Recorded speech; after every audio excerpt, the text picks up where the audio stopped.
And the recording has begun. I have 4:33. Okay. Chair LaHood, would you like to introduce the meeting? Sure, I will do that. This is the Sunshine Ordinance Task Force Compliance and Amendments Committee meeting. This is our remote regular meeting. The public call-in phone number is 1-415-906-4659. The meeting ID number is 955-449-708#. If you wish to make a statement during general public comment or at other times when the public is invited to comment, please press *6 to unmute your telephone to speak. Please press *6 again to mute your telephone once you are done with your statement. It's February 22nd, 2022. The remote access to information and participation. In accordance with Governor Newsom's Executive Order number N3320, declaring a state of emergency regarding the COVID-19 outbreak, and Mayor London N. Breed's proclamation declaring a local emergency issued on February 25th, 2020, including the guidance for gatherings issued by the San Francisco Department of Public Health Officer, aggressive directives were issued to reduce the spread of COVID-19. On March 17th, 2020, the Board of Supervisors authorized their board and committee meetings to convene remotely via Microsoft Teams and will allow remote public comment via video conference. Members of the public may participate by phone or may submit their comments by email to cheryl.leger@sfgov.org. All comments received will be made a part of the official record. Sunshine Ordinance Task Force agendas and their associated documents are available at sfbos.org/sunshine. Again, the public comment call-in number is 415-906-4659, and the meeting ID is 955-449-708#. As the COVID-19 disease progresses, please visit the Sunshine Ordinance Task Force website regularly to be updated on the current situation as it affects the legislative process. Meeting decorum. Any member of the Sunshine Ordinance Task Force may call for decorum due to disorderly conduct of meeting participants. Persons who engage in threatening and/or menacing behavior may be asked to leave. Ms. Leger, please call the first item. Item number 1, call for order, roll call, and agenda changes. Roll call. Member Neighbors? Present. Member Neighbors present. Member Wong? Present. Member Wong present. Chair LaHood? Present. Chair LaHood present. We have a quorum. I am not aware of any agenda changes. Ms. Leger, I thought you said that one of our petitioners withdrew. He didn't withdraw. He requested a postponement until March. That's Mr. Norton.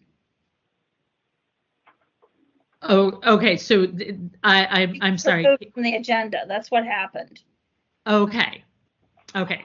Thank you. Yes. Okay. Yes. Okay. Fine. So I don't have any agenda changes. Does anybody else have agenda changes? Nope. Okay. All right. Shall we move to item number 2? Yes, please. Item number 2, approval of the January 25, 2021 Compliance and Amendments Committee meeting minutes. Okay, I have one request here, and that is, I know Mr. Warfield would prefer that we spell out association on the reference to his name and organization and contact information. So if we could please change that, that would be great. Otherwise, I thought these looked good. Members, did you have any additional comments or corrections? Okay. Let's open this up for public comment. We will create a queue. Who would like to make public comment on the minutes?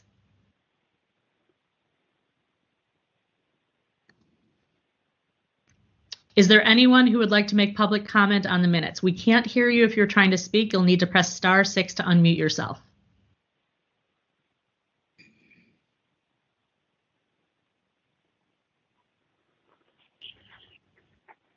I don't hear anyone, Chair LaHood. Yeah, I don't hear anyone. This is last call. Press *6 to unmute yourself.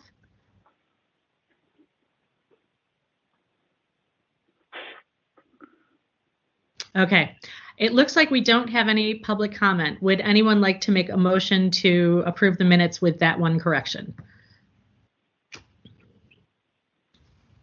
This is Member Wong. So moved. Do we have a second? This is Member Neighbors. I second. Okay. Last call in case anyone was having trouble unmuting themselves. Is there any public comment? Hearing none, please call the vote.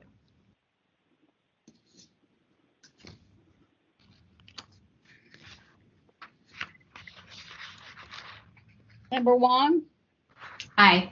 Member Wong, aye. Member Neighbors? Aye. Member Neighbors, aye. Chair LaHood? Aye. Chair LaHood, aye. Moved by Member Wong, seconded by Member Neighbors to approve the January 25, 2022 minutes, excuse me, with one amendment. Thank you. Please call the next item.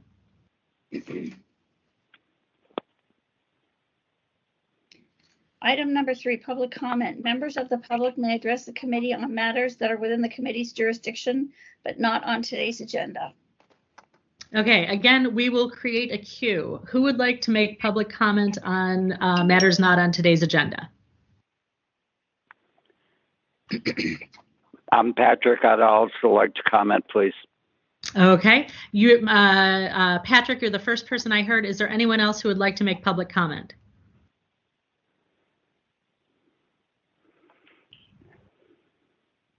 Okay, we'll start with Patrick. When Ms. Leger gives you, I believe it's, well, you can identify yourself as you choose. When Ms. Leger gives you the timer, you'll have 3 minutes to speak, and then I will call to see if there's anyone else who has public comment.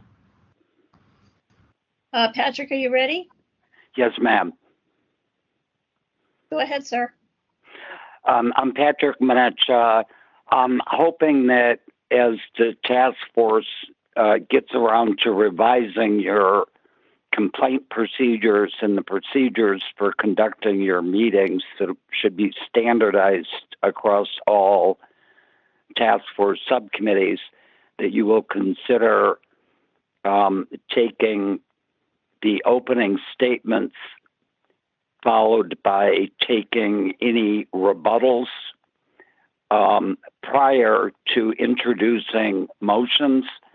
It does not make sense to me that you would take opening statements, then make a motion, and then offer respondents and complainants to make a rebuttal after the motion is introduced. To me, that just seems backwards. Thank you.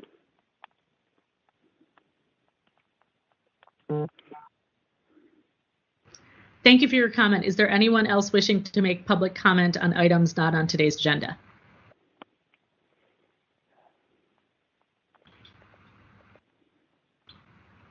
I'm not hearing anyone. Just as a reminder, press *6 to unmute yourself.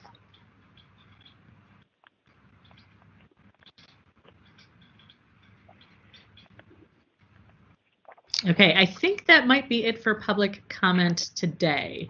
Ms. Leger, please call the next item. A second.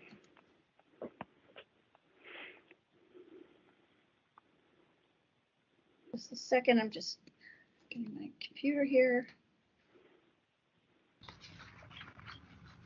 Item number 4, file number 21054, complaint filed by Patrick Manetcha against Grant Colfax, Veronica Vian, and the Department of Public Health for violating administrative codes section 6721 by failing to respond to a public records request in a timely and or complete manner.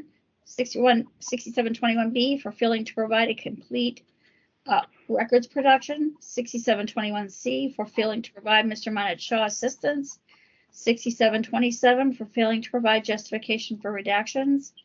6722B for not sending a knowledgeable representative to the hearing, and that records be produced within 5 days, and that this complaint be referred to the Compliance and Amendments Committee for monitoring.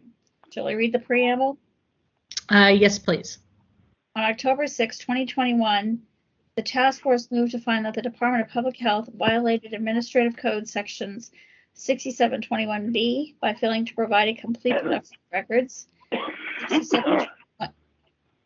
6721C by failing to provide justifications for redactions, The task force further requested that the outstanding records be provided to the requester within 5 business days of the issuance of the order determination. The petitioner requested that the Compliance and Amendments Committee monitor the case. Okay, before we get started, actually, do we have all the parties here? I'm Patrick. I'm here. Do we have a representative from the Department of Public Health?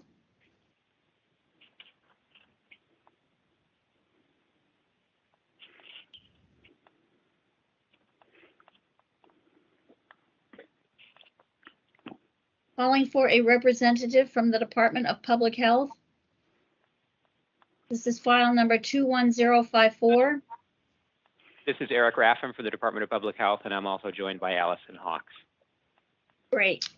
Okay, thank you. So before we get started, I feel a need to make disclosure about one of the representatives for Department of Public Health. I know Allison Hawks. We previously worked together through the San Francisco Public Press a number of years ago. I do consider her a friend, although we have not spoken in quite some time or communicated directly.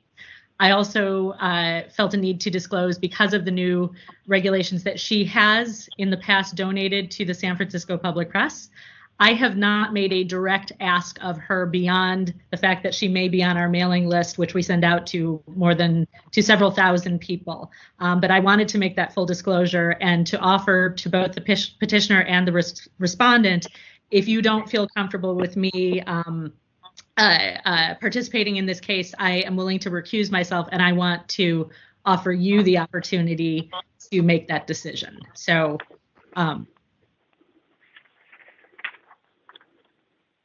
perhaps member neighbors, if you'd like to, maybe if you could step in and lead the discussion, or asking the petitioner and the respondent how they feel about that, that would be great. Sure. So, Mr. Manette Shaw, did you have any response to this disclosure and request for your consideration for Charlotte Hood?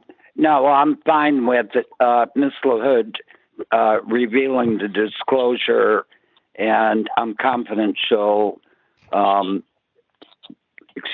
the facts in this case fairly. Okay, great. And Mr. Raffin and Ms. Hawks, are you comfortable with the disclosure? And do you have any comments you'd like to make?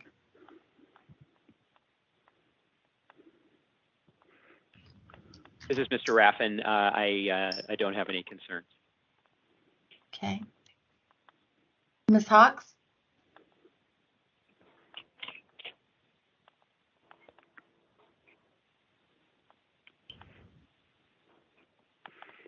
Is Ms. Hawks definitely here? Mr. Raffin, do you know if Ms. Hawks is definitely on the line? I believe she is. Maybe there's been a complication with the unmuting. Okay.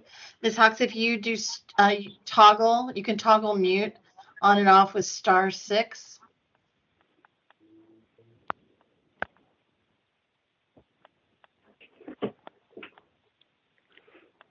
With us, Ms. Hawks?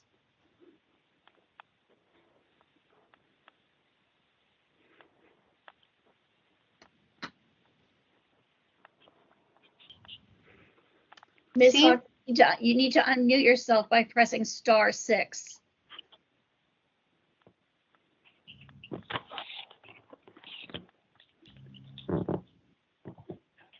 Ms. Hawks, can you hear us?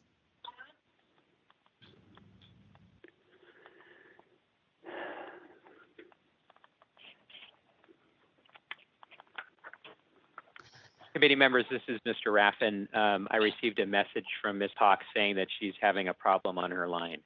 Okay. Okay. Well, my thought is that perhaps we should proceed. I think our biggest concern should be the comfort of Mr. Manette Shaw as the complainant, and his comfort's our priority. So, assuming Ms. Hawks knows what she's coming into. And if not, she'll let us know once she's able to speak. So it sounds like, Chair LaHood, we can just proceed. Okay, thank you, everyone. I appreciate you taking the time to consider this with me. I would like to proceed next by giving Mr. Minette Shaw a few minutes to give us an update. I know there have been, we have new information since our last meeting with the Sunshine Ordinance Task Force. And Mr. Minette Shaw, if you could give us an update, that would be great. I'm not going to time this since this is about compliance and we're just following up. But if you could be concise in your remarks, we would appreciate it. Thank you. Okay.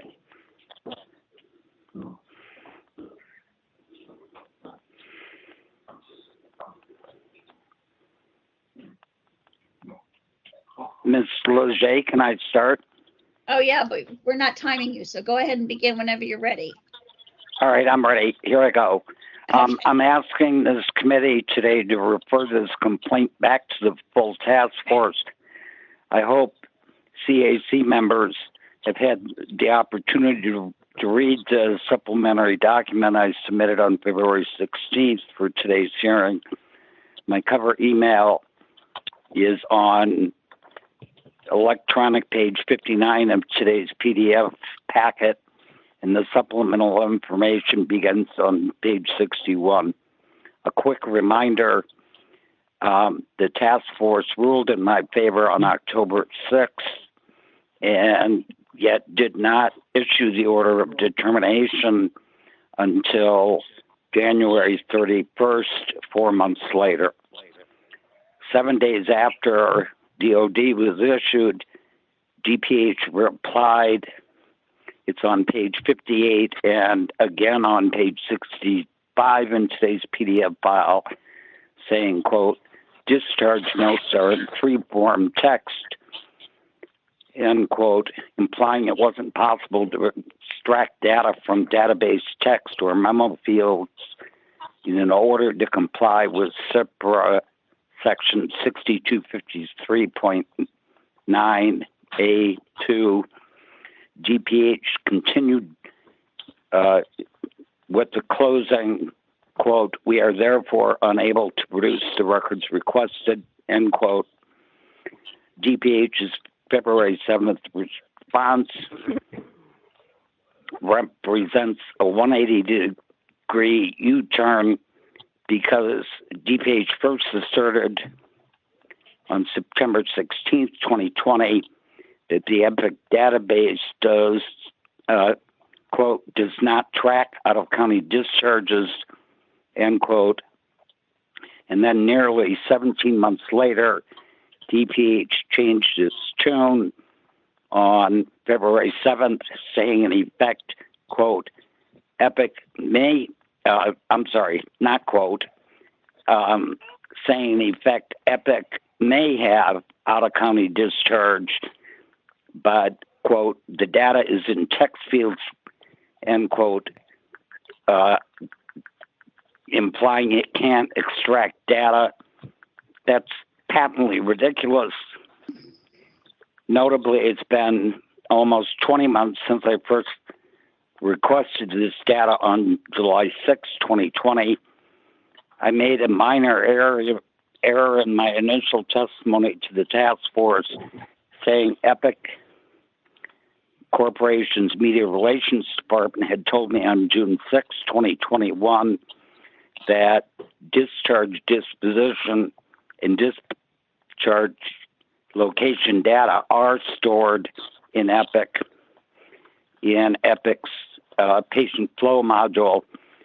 My error was typing June 6th, which was a typo. It should have read June 16th, 2021, as shown in enclosure 1 on page 64 in today's packet. When I received DPH's response on February 7th, I emailed EPIC Media Relations Department again, seeking clarification about whether the discharge disposition and discharge location data are stored in text fields or in quote, structured fields. EPIC responded on February 14th, enclosure 3 and on page 64 in today's PDF packet, saying that data is stored in structured fields, not memo text fields. The name of the city any given patient is discharged to is stored in its own unique database field. If the city discharged to is not, quote, San Francisco, end quote, it's obviously an out-of-county discharge. You can see the sample EPIC screen I created on page 62 in today's PDF file. That means DPH appears to still be lying to the task force and to me.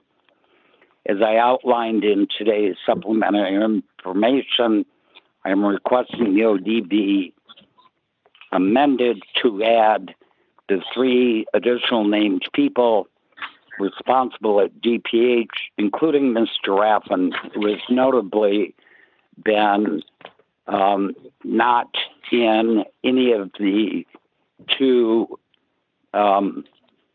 previous Sunshine Task Force meetings for the jurisdictional hearing and the hearing on the merits in October.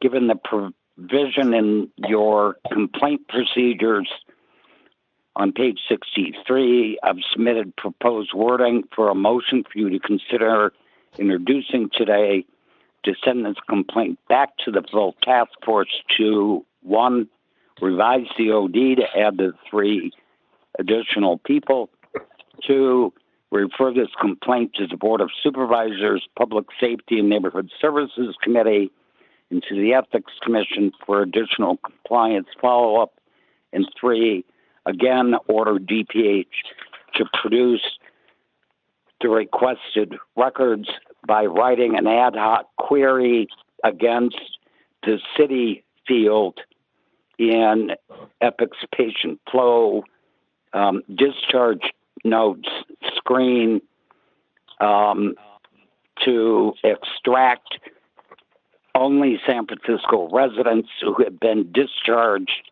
to any city other than to San Francisco discharge. Thank you.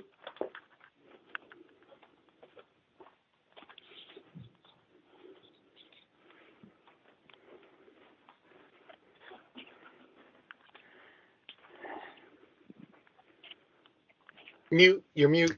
Sorry, I've been talking to myself. Mr. Minette-Shaw, thank you for your comments. I'd like to give Mr. Raffin and or Ms. Hawks a chance to respond regarding what Mr. Minette-Shaw has just presented.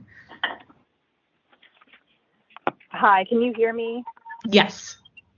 Great, and I apologize for the technical difficulties earlier. And I am comfortable with the hearing moving forward, just for the record. Okay, thank you for allowing me to be here today. I'm Allison Hawks, Director of Communications for the San Francisco Department of Public Health. Please note that the SFDPH custodian of records, who was initially managing this request, left SFDPH in September 2021. Much of our historical knowledge about this case is limited to what we entered in our next request database and SOTF minutes.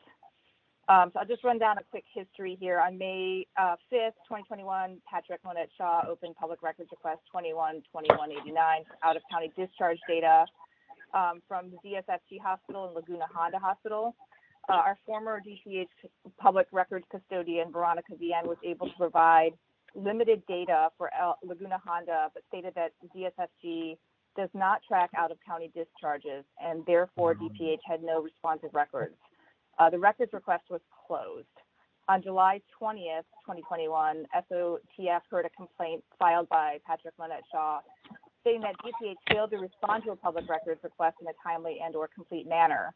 Veronica Vian appeared and stated that DPH responded accordingly to both aspects of Mr. Minette-Shaw's request, and the committee determined that SFDPH provide either in person or in writing from a knowledgeable person of the data and the databases named EPIC, whether the requested information is extractable or exportable.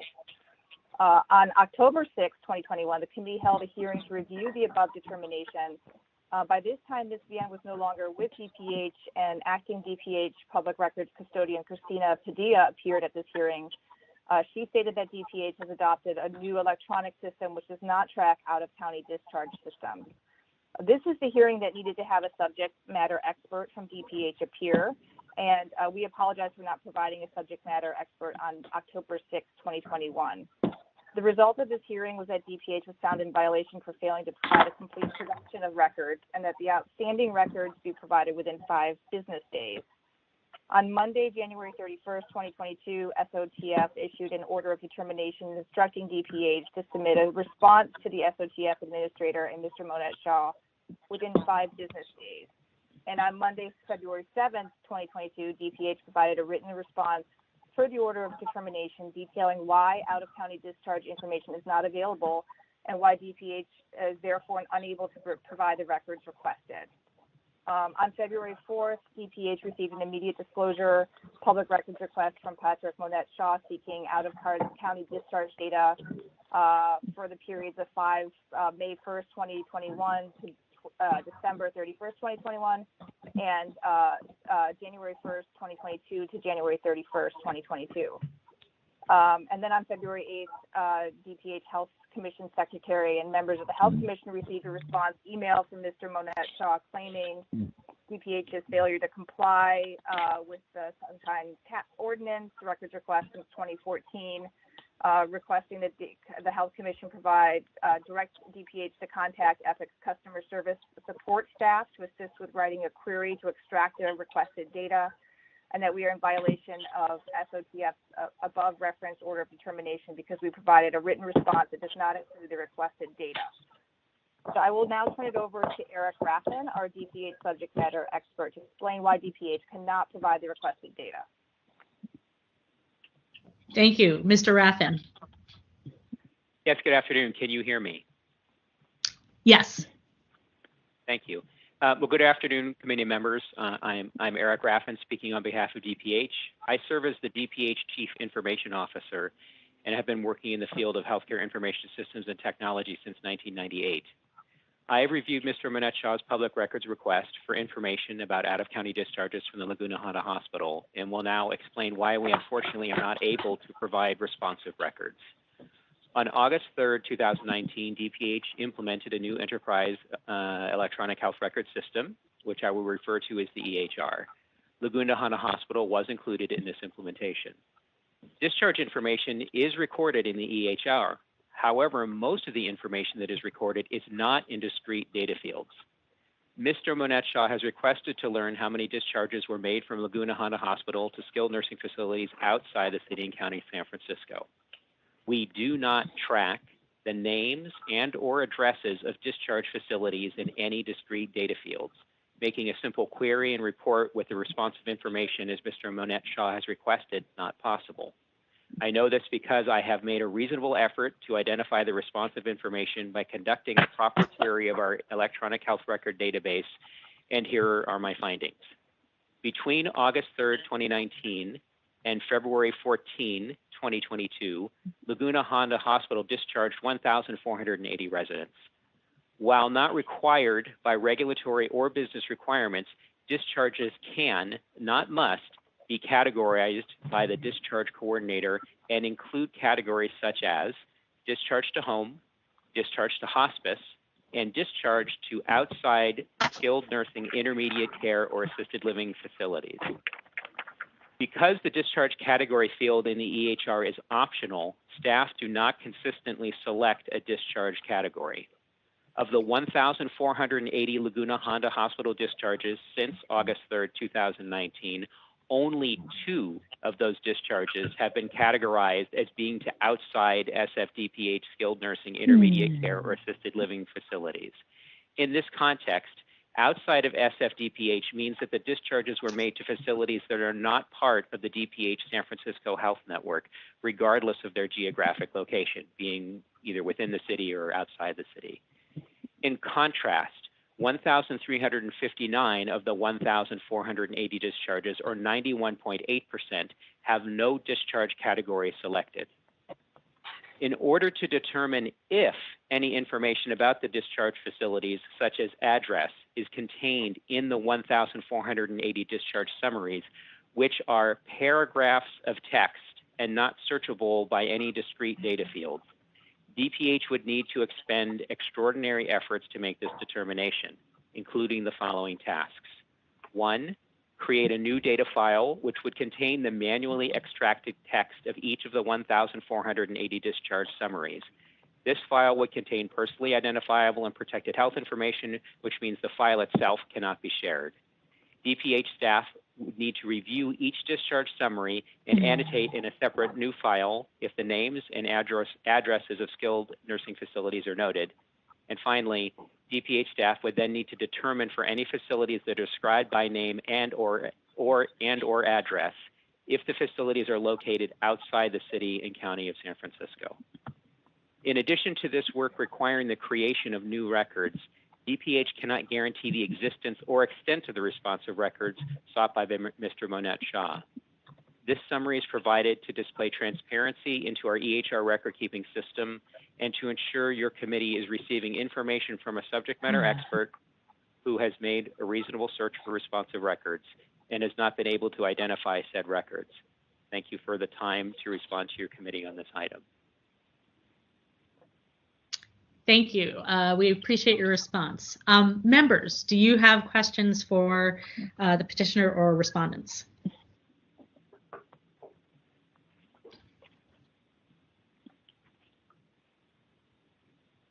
Yes, Member Wong, please. A question for the respondents. I'm curious. So I know. Oh, actually, can we have folks who aren't speaking mute first, please? I'm hearing a lot of background noise.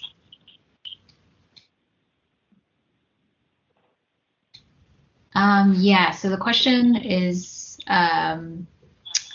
I'm curious regarding the records that were found. Like, I know you mentioned that they cannot be released due to personal identifying information, but I'm curious if there's a way to redact that information and then release the records that exist.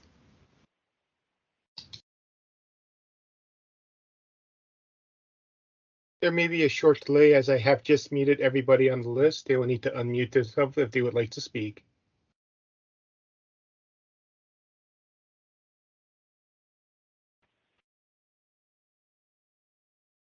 Right now, we're not hearing anyone. So if Mr. Raskin, no. Yes. Yeah, now, I'm here. I'm sorry. When the muting, when we all got muted, I did not hear the question. That's okay. That's why Mr. Young offered that comment. If you could, I'm sorry. If you could please repeat yourself because we didn't hear anything you said after Member Wong asked her question. I can repeat the question. I think Mr. Raffin was saying he didn't hear it. So the question was that I understand you mentioned that the reason for not releasing the information, the files that you found, was due to personal identifying information that is on those records. But I'm curious if it's possible to redact that information and then release what you do have in terms of records. I appreciate the question. The reason the search for responsive records involved us querying the database where all the electronic health information is stored. And when we made that query, when you make a query, you're trying to assess whether the information lives in a field that you can draw an answer from. And that's where we came up with the statistic that there are only 2 discharges that have been categorized as being outside of the San Francisco Health Network from Laguna Hanna Hospital in the time period I mentioned. The extraordinary effort would be that we, in order to get to determine if there actually is name or address information about the discharge facility, and in this case, the search is for long-term care facilities that are outside the city and county of San Francisco, we would need to extract each of those discharge summaries. Just think of each of them as perhaps a paragraph of text. There isn't something specific for us to search against in that text. because we're not even sure without extracting them and having somebody read them whether or not the name and or address is even in the discharge summary. And I think that is perhaps where some of the confusion has been. That work would be an extraordinary amount of work for response to a Public Records Act request. And it doesn't deal so much with the information being sensitive. We couldn't, like, even if we redacted the information, we would still need to do the labor of creating a new file that has 1,480 discharges in it, then redacting each of those entries, and then to provide a complete response to determine which of those entries have name and or address information, and then ensure that we can identify which of those records might be responsive to this request. But all of that work involves the creation of new records and would be an extraordinary effort for us. I hope that helps clarify. Thank Yeah. you. I see. Please go ahead. Yeah, it does. I just, when I think about this, I just think about creative ways of doing this, like you can search by street or avenue or road or every, there are only so many street name types that you could search by, or you could search by state potentially. To me, it seems like it's feasible, given that we have technology for categorizing these things, for querying, for organizing in spreadsheets, et cetera. I understand what you're saying, and what I'm trying to point out is that in order to do that work, it would be definitely more in-depth than being able to pull directly from a structured field of information. And when we're complete, we are still creating a new record. We're creating new work and a new record where we would be extracting potentially, some number of records out of the 1,480, and would still have to take the same steps to read through each one and determine the status of those facilities. And that's all very different than running the database query, which we did run, which is a standard practice for us when we respond to these type of Public Records Act requests, where we're able to pull from a structured data element in our database. So for instance, that discharge category, it would be great if we had 100% compliance and everyone selected a discharge category, but it's not a regulatory requirement, and it's not currently a business requirement of ours to do that. And so the way that we would customarily do this work, we're not able to respond because 91.8% of the discharges do not have any category selected. That is not an extraordinary amount of effort because it is a very quick and easy query of the database. We would still be having to create a database, create an extraction and a query of the data. If we looked at each discharge summary, each, if you will, paragraph of text, we would still have to sit down and create something new. And that does seem extraordinary for us to be able to meet a request where we don't even know if the records are responsive. We don't know if that information is in there without reading them. Member Neighbors, I see. Member Wong, did you have any follow-up, or should we? Member Neighbors, I see your hand up. First of all, I have actually a question for Mr. Raffin, or a few questions, but I wanted to also thank Mr. Monette Shaw for the third supplemental information memo that he sent, are included in this packet. It was really helpful for me, very helpful in terms of understanding exactly what you were looking for and what you were expecting to see on the other end of that database and how you understood it to be configured. So thank you for that. I always appreciate the pictures. And Mr. Raffin, so I hear a couple of kind of key talking points in what you're saying. One is the creation of a new record. The other is extraordinary effort. And then I also hear you hearkening back to what is a regulatory requirement for you. So I want to ask a few questions around those. First of all, when you say that this would be a creation of a new record, how are you defining that? Because it sounds like, at least in terms of Member Wong's question and my own understanding of databases, if everything is in a single field that you would be expecting, which is this text-based field, that's where the information would be if it's in the record, that is a matter of compiling that field in perhaps a spreadsheet and then beginning a search there. So that's a download of a field, not necessarily the creation of a new record, or am I misunderstanding how you're using that term?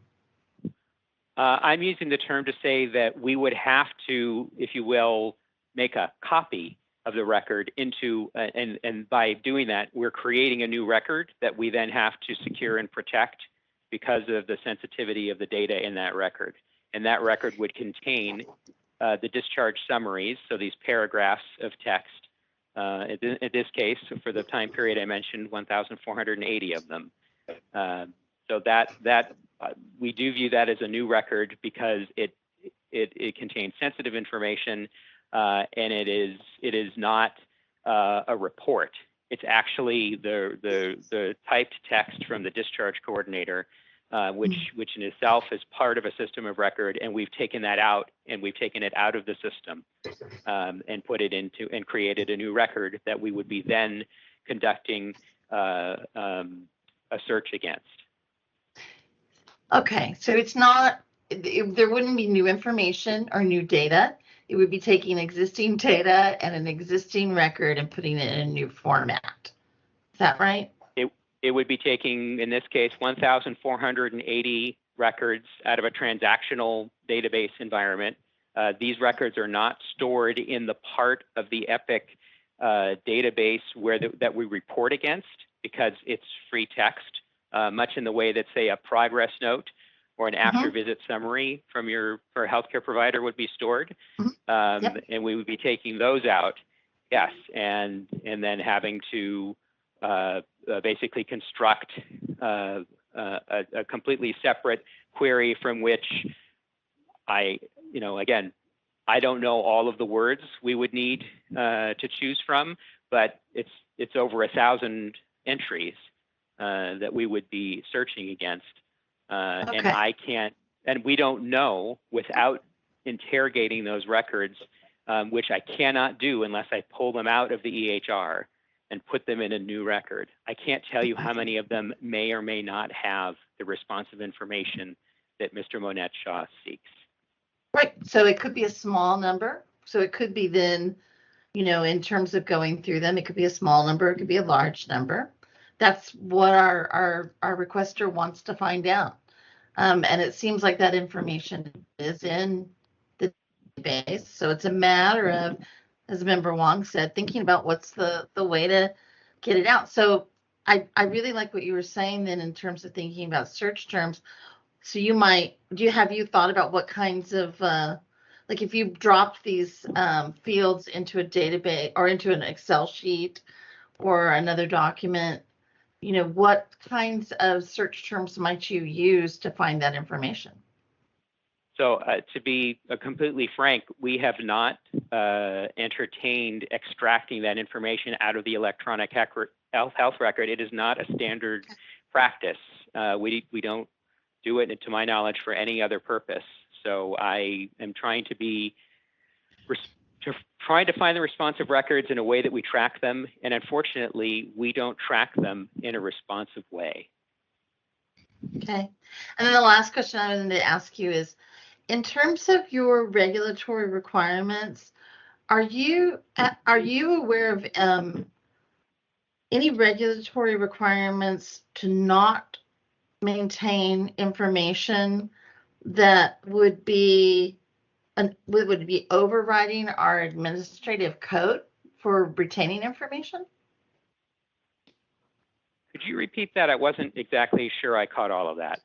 Yeah, I heard you saying a few times we have no regulatory, or we're not required, no regulatory requirement to maintain discharge information. But I'm wondering if that's relevant given your understanding or our understanding of the administrative code. Or are you saying that because you're not required to do that, that you're not required to be responsive to those kinds of requests? No, ma'am. No, ma'am. Let me clarify. When I say we don't have a regulatory requirement, it means that out of the dozens of regulatory reporting requirements that we have across DPH, this particular specific information about the name and/or street address of a discharge facility, those two pieces of information are not required for us to report on for any regulatory purposes. Okay. Okay. Thank you. You're welcome. Mr. Raffin, I have this is Chair LaHood. I have a question for you. I do understand your expression that this would be a burdensome task, having to go through these 1,480 records manually and having someone apply judgment to those. When you were describing the way people are potentially released, you talked about being released to home, being released to hospice, and then being released to outside skilled nursing and other types of facilities. I know Mr. Minette-Shaw is looking specifically for people released to those types of facilities in that third sort of extended category outside of San Francisco. Would it be possible to do a search of the narrative field and, without having to redact anything because he hasn't requested this information, exclude the ones where people are released to home, exclude the ones where people are released to hospice, and then that leaves you to determine which ones were San Francisco versus not San Francisco?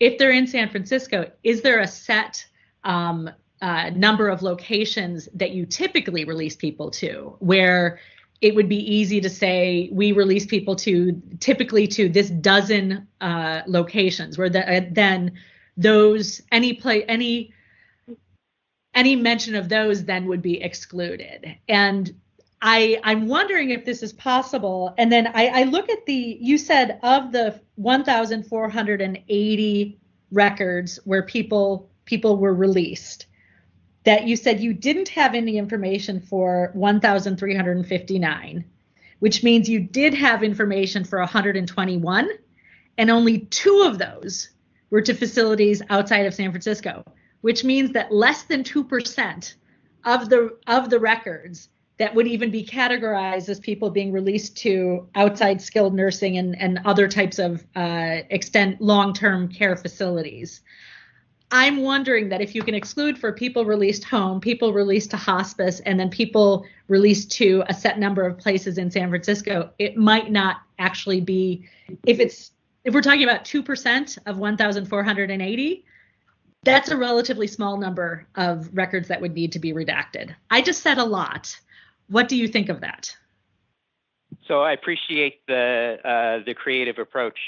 I think that the challenge we face is that, and you did hear me correctly, 2 of the Laguna Honda Hospital discharges were noted as to being to non-DPH facilities. That's what outside means in this context. Mm-hmm. It doesn't mean outside of San Francisco. It means outside of DPH. And there are actually 3 types of facilities they could be: skilled nursing, intermediate care, or assisted living. So that makes the list longer. But there were only 2 times that a discharge coordinator picked a field. The real concern is for the 1,359 discharges, or the 91.8% of them, where there was no category picked at all, which means we don't know anything about them without having to do more of this new work to figure that out that we've discussed. I think that's the hard part. I gave you a quick summary of the categories. There are a few other categories as well, but none of them are linked. None of the other ones are linked to, like, for instance, there's a category for being discharged to to an acute care hospital, right? That's a discharge category. And so some of the ones that are in there, some of those discharges, that much smaller number, the delta between 1,480 and 1,359 were in these other categories, but it is the 1,359 that is the great unknown because no category was selected. So we don't know anything about the discharge disposition without interrogating the discharge summary itself. Okay, thank you. Member Neighbors, I see your hand up. Oh, I cannot get my hand down. I can't get my hand down, but it's an imaginary hand up. Okay. Members, what do you think of this situation? Actually, Member Wong, because I believe based on your professional experience that you might have a little more of a sense of what the programming might be involved in doing this. Do you have any thoughts to offer?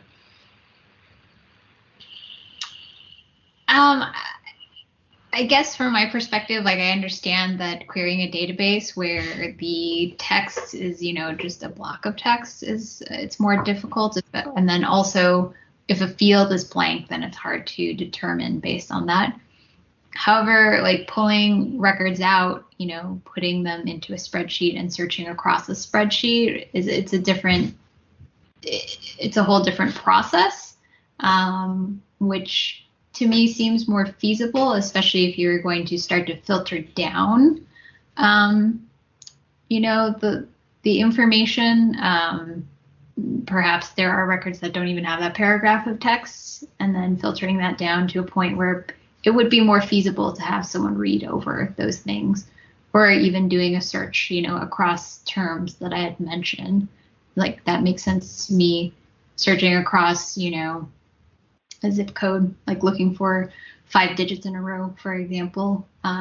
Like that seems more feasible to me as a software engineer. I think I understand that the amount of records is voluminous. However, this records request has been around for quite a while now. We made our determination in October. And this is something that the ordinance requests, is for records to be made public, and the records do exist potentially. But given that folks have not combed through it yet, it's hard for us to know either way. So that's my opinion. Yeah, and we have had situations before where there was a voluminous request, and because of the time that would be required to respond, we have allowed the responsive documents to be presented in phases. At this point, it sounds like there hasn't, although I appreciate that there's been an analysis done and that you did some work to figure out what was available and what was possible. Because these are public records, and the records exist, they are public, they can be redacted. It seems that I think we still need compliance in providing them. If this is something that would take a great deal of staff time, I think we can discuss how long that might take and what would be a reasonable amount of time to devote to that and to devote to responding. Seeing as Mr. Manette-Shaw has not asked about people who are released to home or people who are released to hospice, it does seem, and I also understand that because there's not a requirement to track all of this information, that there may be some individuals for whom there is no information, in which case it is not known. And those, obviously we can't put them in one category or another, but there's no responsive information for those individuals. And I'm wondering that if we exclude some of those broad categories that Mr. Manette-Shaw is not asking for, if we could come to a reasonable request that I know would require redacting those documents. Members, what do you think of this before I ask Mr. Raskin for a response again? Well, I'm interested, I guess, I agree with Member Wong, and I imagine the word when I hear the numbers, it doesn't even seem that voluminous to me, given the number of records that we often deal with, or that probably for me in my work that I deal with as an evaluator, this is a very small number of records, and I do qualitative research, so it's like I read over records all the time. So it's just a matter of, as Member Wong said, like drilling down into your search terms and using that kind of logic as you move forward. So I would like, when we circle back to Mr. Raffin, you said many times extraordinary effort. I'd like to find out if we're on the same page with him with how many labor hours we think is extraordinary effort. Are we talking about an 8 hours of effort? Are we talking about, is he imagining 80 or 800 hours of effort? Because it seems like we're maybe doing some crosstalk there, and we don't have we're not using that term in the same way. Because like I said, it just doesn't seem like that many records to me. Of course, I don't have a million other things I need to be doing if his staff do, but it does seem like a reasonable number of records to deal with. And also the other thing I would like to, as we're discussing this, is remembering that Mr. Monette Shaw also had a request that we amend the original order of determination to include these additional names. We always talk about Ms. Vien, and Ms. Vien has been gone for a while. Mr. Monette Shaw was interested in adding Mr. Raffin, Dr. Neda Ratanaswanga, and Jeff Scarapia. And I think we need more information about, maybe Mr. Raffin can give us a better sense of who is the custodian of records, who is ultimately responsible, and whether or not we need to request the full task force to make a change in that order of determination. I don't even know if that can be done. Yeah, before we jump into that, and in fact, I don't know if if Mr. Young is around and could weigh in on that, but that seems that's not anything that I've seen done in my time on the task force. Mr. Young, are you available to weigh in? This is Patrick. May I offer any kind of rebuttal? Rebuttal. One moment, please. Mr. Monette Shaw, I will get back to you. Mr. Young? Yes. Did you hear the what we were discussing and what our question is about? No, I wasn't.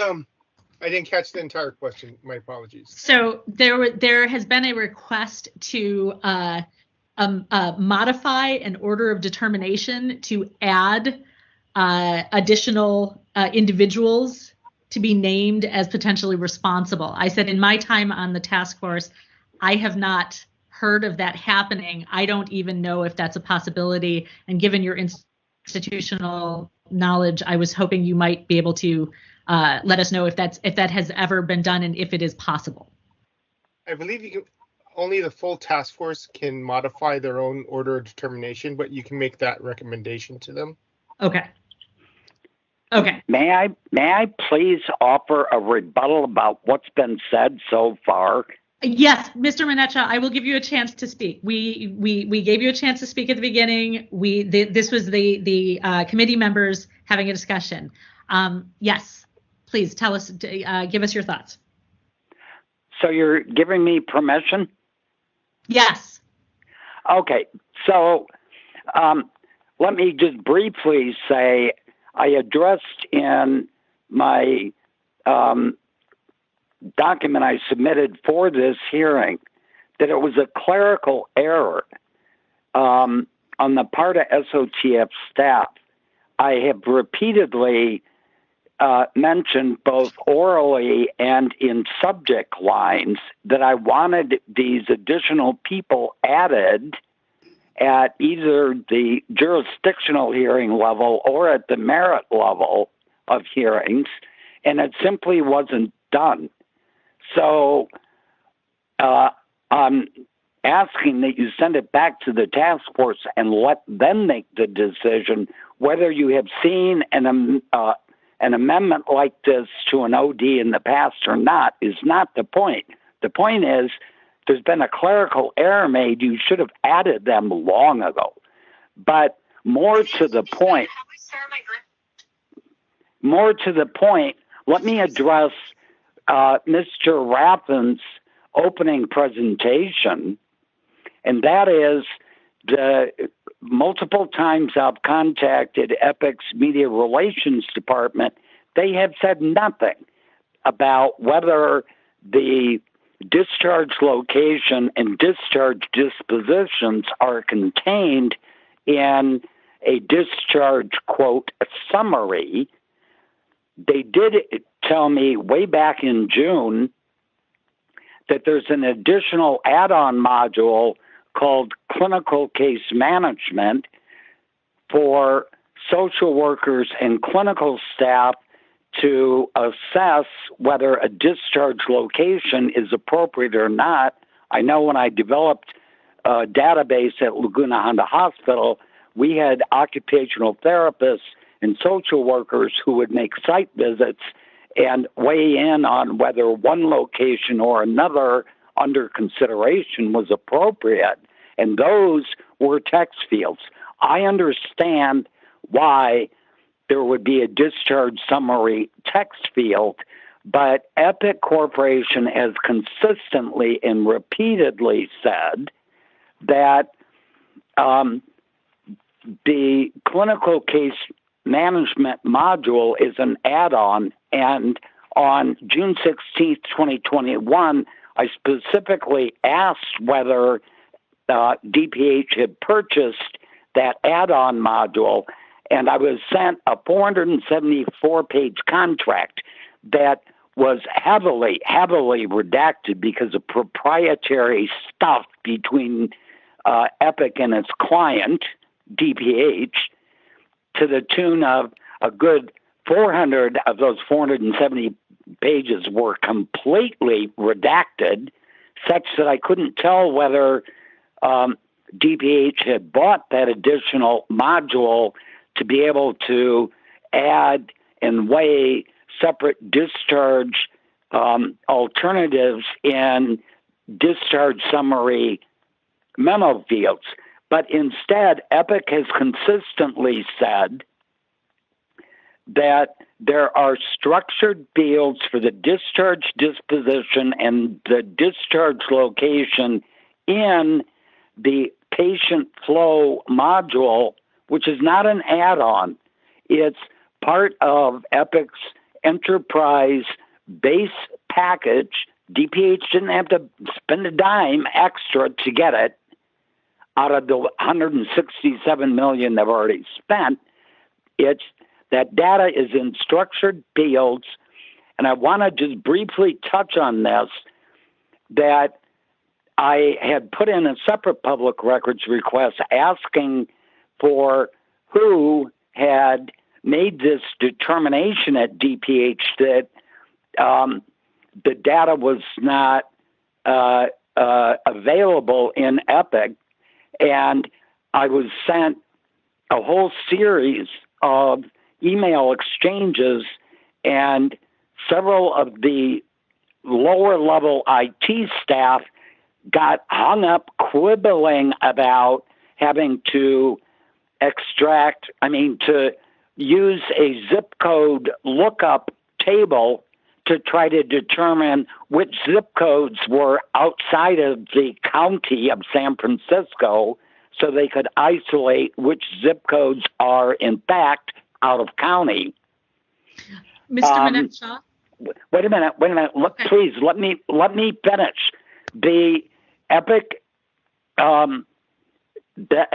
system has that data in the patient flow module in structured fields, and even Dr. Terry Palmer testified during the October 6th hearing that she has worked with Epic at multiple San Francisco hospitals, and she has seen discharge um, uh, specific discharge notes for the final discharge locations that appear to be in structured data fields, including a single field for the name of the city discharged to. So I don't know why Mr. Rappin hasn't reached out to EPIC's Media Relations Department to figure out where that patient flow module is in the version that DPH purchased from EPIC. But it doesn't sound to me like Mr.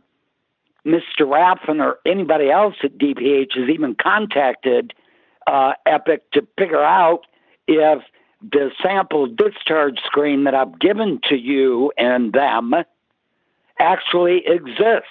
So I think you are being misled about this whole issue of discharge summaries being in a single memo field. I don't think you're getting the straight information out of Mr. Rappin. I'm sorry. I don't mean to insult him, but I think you're being fed BS. Okay, Mr. Manette-Shaw, thank you for your clarifications. I appreciate it. Mr. Rappin, I have a couple of questions. And I'm going to refer to some of the things that Mr. Manette-Shaw said. As far as you know, does the version that you're using, do you have this patient flow module? And did you purchase this this add-on module that he's talking about? Do you have either of those? And is staff using either of those to enter information? So we do use what's called EPIC Foundation build, which includes patient flow is for all of our different inpatient environments, and so we definitely use those tools. We do not have the inpatient clinical case management like fully optimized and implemented. But what I want to clarify is that we did go back into the database to search for any fields, and unfortunately, even if a field for, say, city exists, it is not valued, not meaning value like I value something, but valued meaning that there's a value in it.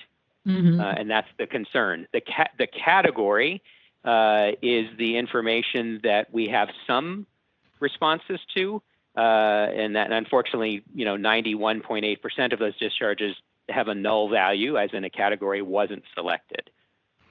So I'm doing my best to be transparent about what we do and don't have in our EPIC database, and I do want to confirm. I know that Mr. Manette had questions about working with EPIC, and we have an entire account team with EPIC, and we definitely have a good handle on what information we do collect, whether it be collected via or not collected, in this case, in a discrete data field or in some other more formless setting, like a paragraph, a blob of text. Okay, so it sounds like Mr. Manette-Shaw is correct in that your version of the database has these structured fields, but staff has not been instructed to or required to use the ones that would be collecting the data that Mr. Manette-Shaw is seeking. Is that what you're saying? Yeah, I believe I can concur with you fully there. The electronic health record system has thousands of data fields or data elements, and not all of them are used. Okay. And because of that, the field in which the information that Mr. Manette-Shaw is, and I feel like I'm saying things that people already know, but just to be clear, the information that he's looking for, as far as you've been able to determine, is most commonly included in a narrative field, where the information exists, but not even consistently for every person who is released.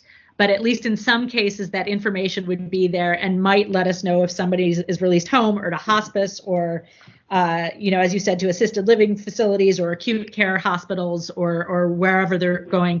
But that in order to get the information you have to Mr. Manette-Shaw, it would require additional work to sort those records, and then to have a collection of them that would be responsive, and then to redact those. That's where we are. Is that correct? Yeah, I think the key word is if there are responsive records to this request. That's what we're working with. And in order to determine if there are responsive records, we have to take on the work that I outlined, which I think you summarized pretty well, which is going in, doing a manual extraction of, in this case, probably 1,361 discharge summaries. That's 1,359 plus the 2 that were marked as an external long-term care facility. And then getting through them, and then finding a way to provide that information. Since the request is for the number of out-of-county discharges, I don't think that we would provide like redacted discharge summaries. It's too much. There would be too much redaction. What we would want is to summarize whatever we found. But I think that's where my concern is about the level of effort required, because this isn't a 15 or 20 minute exercise. This is hours of work.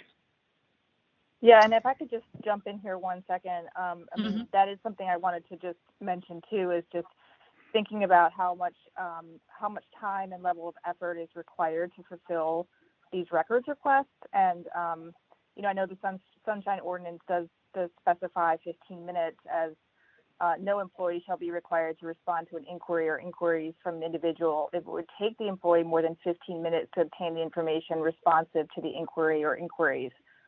And I think Mr. Raffin can voice here how long that might take, possibly, just given the amount of records we're talking about. I'm not sure that the Sunshine Ordinance says that. That might be something that's in the Good Government Guide, but I will look. I don't think and that's why I was talking about before. We have helped sort of work with petitioners and respondents to figure out a reasonable way to deliver records. We understand that staff can't spend all of their time working on these things, but and I do understand not creating new records, but we have we have asked for compliance on supplying records or redacted records on a mutually agreed upon reasonable timeline. Member Neighbors, I see your hand up, and I think you're still on mute. I believe that Ms. Hawks is referring to Section 2722, which is in the release of oral public information, and it's subdivision C, which says no employee shall be required to respond to an inquiry or inquiries from an individual if it would take the employee more than 15 minutes to obtain the information responsive to the inquiry or inquiry. So it is in the ordinance. It's underneath release of oral public information shall be released as follows.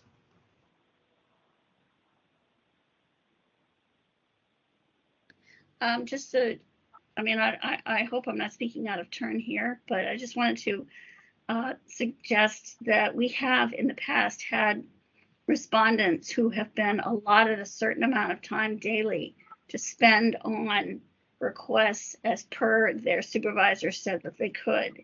And oftentimes it takes months to get all those records together if it's like 45 minutes a day. But we have done it before in the Javad Mercedes case. That was back in 2019.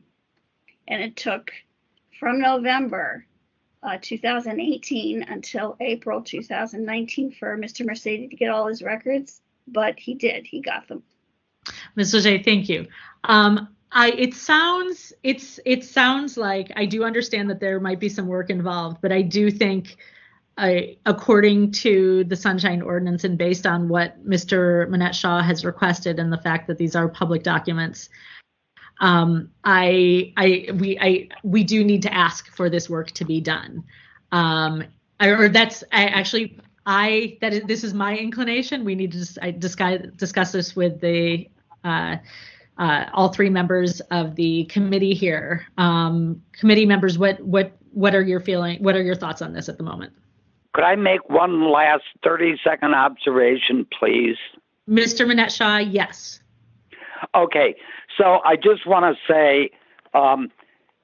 Raffin indicated that there were only 2 out of, I don't know, X number of discharges just from Laguna Honda Hospital. I'm not sure which time period he was talking about, but I pulled up my own Excel file of responses that I've gotten from DPH prior to implementation of EPIC. And there were from Laguna Honda Hospital every fiscal year an average of 22 discharges each year. So I'm finding 2 discharges highly questionable. Thank you. Mr. Manette-Shaw, I'm actually going to ask you a question. I'm a little bit confused. You said, are you referring to 22 discharges to facilities out of county? I started, let me be brief. Mm-hmm. The Health Commission agreed back in 2013 to provide out-of-county discharge data for both Laguna Honda, separate from SFGH, and then they kindly retroactively went back from January 2014 and retrospectively provided me data all the way back to July 2006. And the average of 22 out-of-county discharges annually were from only Laguna Honda Hospital. Okay, thank you for clarifying. It would seem, based on what you said and based on what Mr. Raffin has said, that there are possibly additional discharges that would fall in that category. But again, they're stuck in that narrative description, and we're not in those check boxes because of the way that the system is currently the way staff are currently entering data in the system. So that we don't know for sure because we don't know yet. Mr. Manette-Shaw, I have one more question for you just before we get into what we might request of DPH. At this point, just to be clear, you are not looking for any of the narrative description. You just want to know the number, the count of patients released to out-of-county facilities. Is that correct? That's right. Having worked at Laguna Honda, being familiar with HIPAA, being familiar with database structures, I am sensitive to the fact I don't want any redacted or otherwise narrative material about any given patient. I'm looking only for aggregate data. And I know it's beyond the scope of the task force to order a city department on how they instruct their employees to use a database, but I am absolutely flabbergasted that the patient flow module that Epic Corporation asserts has distinct structured fields are not being utilized at all at the discretion of individual employees. I can't believe that is the case, and that they are only putting in summaries into a long text /memo field, and that's all they have to do. Epic has never said that the patient flow module has anything other than structured fields, and so I don't know where these long-form memo text fields are in Epic, but they should be tracking where a patient is discharged to, if for no other reason than medication follow-up, patient follow-up, to stop a billing cycle for a given admission episode. And I don't know how they stop billing an admission episode at discharge if they don't know where the patient is discharged to, so they can do patient follow-up. So, Mr. Manette-Shaw, I hear your questions, and I understand. I've heard what you've said. That is far beyond the scope of what we can offer opinion on and are responsible for here at the task force. But what we are responsible for is for getting your public records request, getting a response to your records request. Mr. Raffin, given that, as Mr. Manette-Shaw says, he actually does not even want redacted documents. So in order to give him what he's looking for, yes, it would require staff time to do a search and a little bit of sophisticated sorting in order to give him a count of individuals who were released to facilities outside of San Francisco that were not home or to the types of facilities he requested information for. It would require a sort, and then a count of lines, but no redaction. It seems that this will take some work, but maybe not the number of hours that you were initially concerned about or fearing. Given the description of what he's looking for, how long do you think that would take? I think the most optimistic estimate, I would just assign 2 minutes to each discharge summary of the 1,361 that I think we would need to be looking at that are either show a category not entered or discharged to another long-term care facility. That's about 50 hours. Okay. Maybe a little bit short of 50 hours. And optimistic, well, I hate to say optimistically, given the categories we might be looking for, but do you think there's a chance that if somebody did a search for home and quickly determined that 30% of people were discharged home, that might then, that search alone might say, take a few minutes and perhaps reduce the number of hours for this work to be done? Yeah, I think there are probably many different ways to consider querying the records to remove them. But what I would say is that you don't know what you don't know. We could search for the word home, but if the name of the skilled nursing facility had the word home in it, as some do, then we would be, obviously we would be ruling out a record that we actually want to keep and count. So I think that's why I'm saying the search can get us so far, but then somebody has to read the discharge summary to make sure that we're not making a mistake. If there's a responsive record, we have to be sure that it's accurate. And the search terms aren't going to get us 100% of the way there, I think is what I'm trying to say.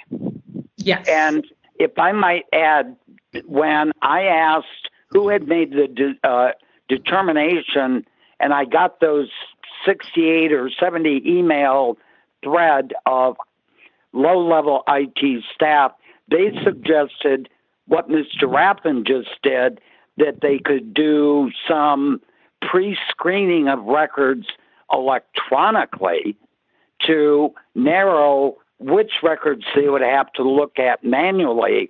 But I can't believe that they would need to spend 2 minutes on every one of those records, and that it should not be 50 hours worth of work, and they should be able to somehow filter those records with electronic searches to narrow how many of the records they actually need to review manually. So, Mr. Manette-Shaw, thank you. I think we're moving in this direction. And Mr. Raffin, thank you. I appreciate it. Members, let's talk about what you think we should be doing. I think we're zeroing in on what we might be asking of DPH in terms of responding to this request for information and compliance with our order of determination.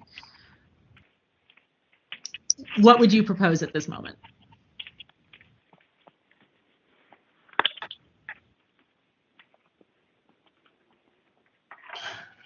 I mean, my understanding is that Mr. Manette Shaw wants the records. Mm-hmm. And I know originally the idea was that we would, think about returning this to the full task force and escalating it.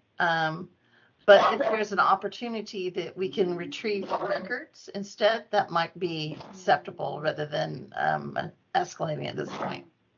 Well, yeah, I agree. And in part, even if there is a move at some point to go back to the full task force, I know that Chair Wolf would say to us, well, what have you done to further compliance? Because otherwise what will happen is it's going to go to the full task force and then it's going to come back to us. So I think, even though I know we've spent a long time discussing this, I think we're actually going to be saving everyone time in the long run by figuring out a way to get these records or a response based on the responsive records to Mr. Manette Shaw. And again, I think because he is only looking for a count and not actual redacted records, I think that would be an enormous time savings for the department.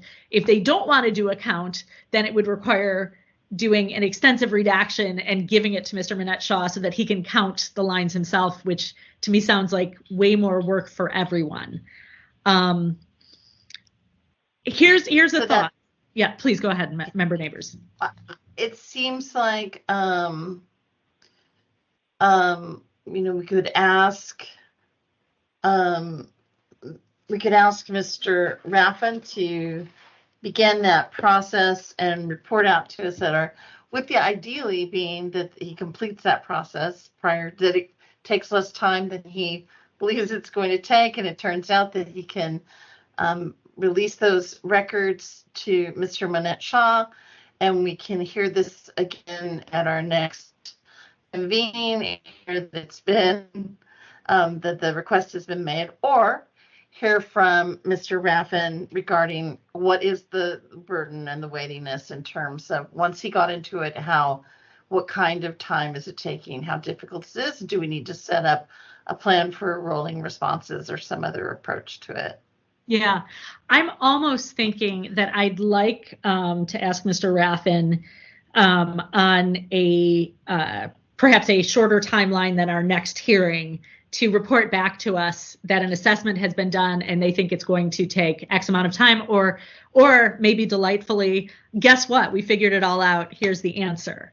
Do you, given that there would have to be some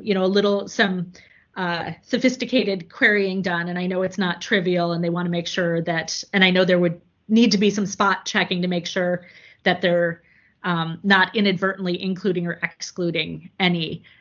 What do we think would be a reasonable amount of time to give us sort of an intermediate report, and then coming back, hopefully either with a full report or a full response to the request, or a clear sense of how long it's going to take at our next meeting? What do you think?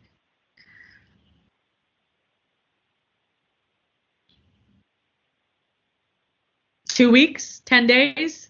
What seems appropriate?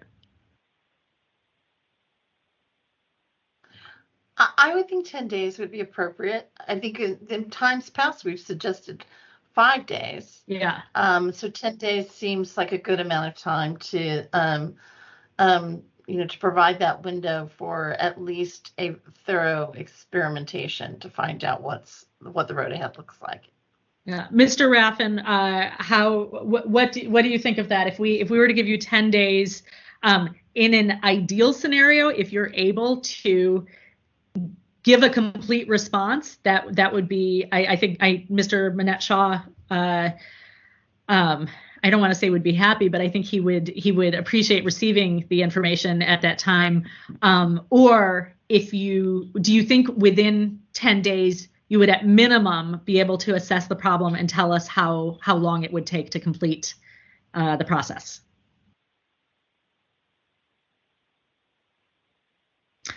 I can't hear you. You might be on mute. Sorry about that. I did have my phone muted.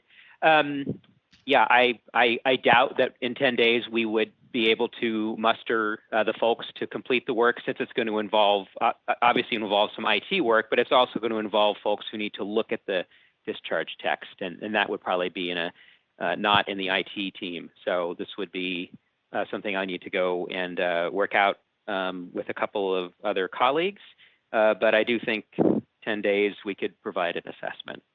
Okay. And Mr. Minette-Shaw, how would you feel about this timeline? Because we need to come back for our next hearing anyways to evaluate what has been presented.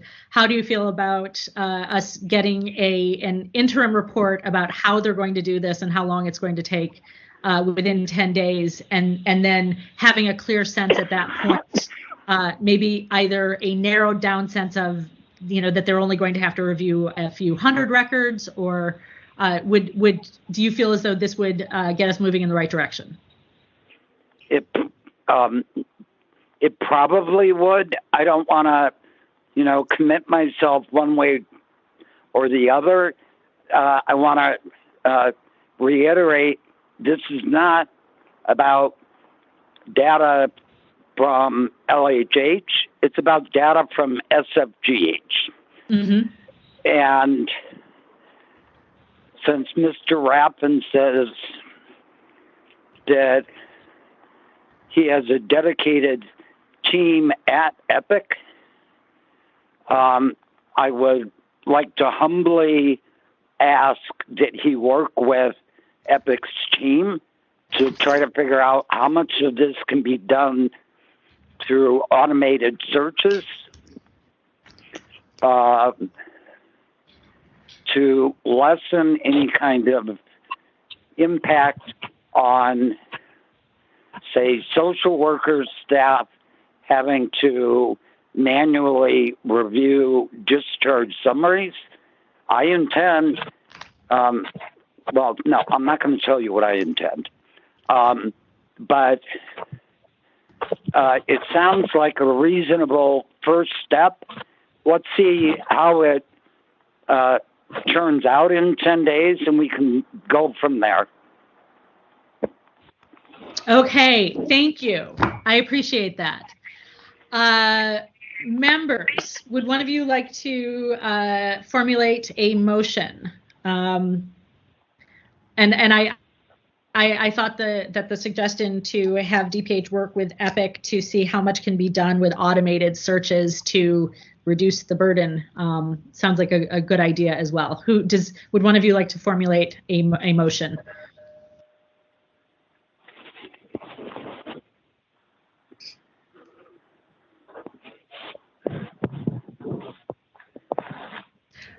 Maybe I'll take a stab at this one. Okay, so I would like to make a motion that we ask DPH to work with Epic's team to see how much of this can be done in an automated fashion, and then for Mr. Raffin to give us an estimate for how much additional time it would take to get Mr. Minette-Shaw a number count of the categories he's seeking for people who are being discharged out of county.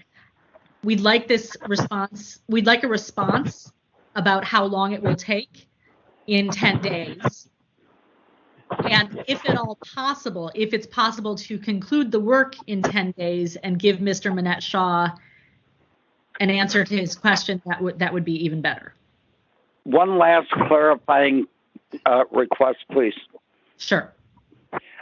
Before you finish the motion and then vote on it, I would like as much data.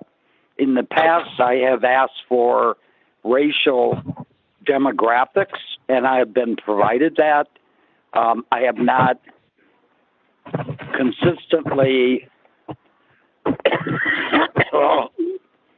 tracked racial demographics because I didn't start asking for it until sometime after I first started requesting this data. But if DPH can work with EPIC staff on writing automated queries against the discharge summary fields, I would like summary aggregate data on the types of facilities people are being discharged to, if that is being captured in the discharge summaries. In other words, not including how many are discharged home, out of county, although it should only be for San Francisco residents discharged out of county. But if they are being discharged to a home out of county and they are San Francisco residents, I'd like a breakout of how many went to a home, how many went to a skilled nursing facility, how many went to an acute care hospital outside of the city, including for subacute level of care, and other types of facility, since EPIC asserts that the discharge location and discharge disposition fields actually document what type of facility they are discharged to out of county. So Mr. Manette-Shaw, I have a question. Did you articulate that in your initial request? I don't remember. I'd have to pull the records. I mean, my initial request, but as long as they're going through the effort of trying to work with EPIC technicians to develop the queries, it seems appropriate to me that they should be able to fairly easily automate figuring out what types of facilities patients are being discharged to. Okay, so we've got two things going on here. As far as compliance with our order regarding this specific request, it wouldn't be appropriate for us to ask for something that was beyond the scope of your original request. However, since Mr. Raffin is here and he knows that you are looking for this data and can anticipate that if you don't get what you're looking for the first time, that you might end up filing another request, perhaps Mr. Raffin. That's absolutely right. Because I've seen this happen before. That's why I'm suggesting this. Mr. Raffin, do you think, given that you know that Mr. Manette-Shaw is looking for the out of county count on each of these categories, is that something that that you think would make sense to just do, since you're doing the queries at this time anyway, or would you rather? And actually, members, if one of you maybe could look at the initial request and see what was cited there. I'm just thinking to save everyone time, knowing that he's going to come back for that information regardless. Mr. Raffin, how would you feel about providing the people sent out of county by category? So a couple of comments. Once, I've never responded to a Public Records Act request that was amended in this fashion. So I just want to make sure that it's appropriate protocol, because it's typically we respond to what's in the request. Agreed. But I do understand what you're asking. So I think my opinion might be moot there, because I think the rule is probably we have to respond to what's in the request. Right. I also am a little concerned because I know that Mr. Manette-Shaw just listed a number of different things, including demographic information, as well as more specific details about where folks are discharged, both from Laguna Honda Hospital as well as Zuckerberg San Francisco General Hospital. And that all, each additional thing that we search for means it's going to take us longer to verify what that facility is if we Right. find the name of a facility. So those just add more time to the request, and I'm not trying to be persnickety or anything like that. I'm just being truthful. Every time you expand the search criteria, you have to spend more time figuring out what, say, the name of something is, and in this case, where it is. Right. So Okay, I would. Hold on. Mr. Minetshaw, 1 second. I do think that Mr. Raffin is right that we need to look back at the original request and make sure that we're responsive to what was requested there. But I also, it seems based on what Mr. Minetshaw has said, and Mr. Minetshaw, I will give you a chance to respond. I just wanted to give you a heads up that he might come back with a request for additional information. Mr. Minetshaw. Yeah, I am trying to fish for rapidly the initial request that I have right here in my hands. I'm turning to it.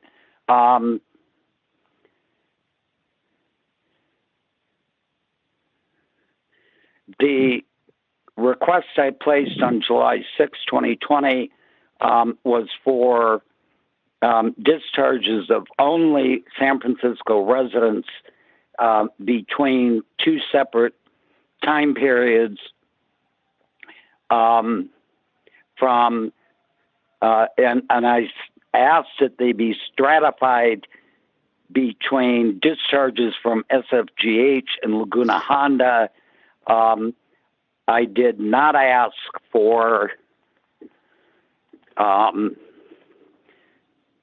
racial demographics or any other kind of demographics. I have subsequently put in additional time periods that I can send to Mr. Raffin and document when I had requested the additional time periods.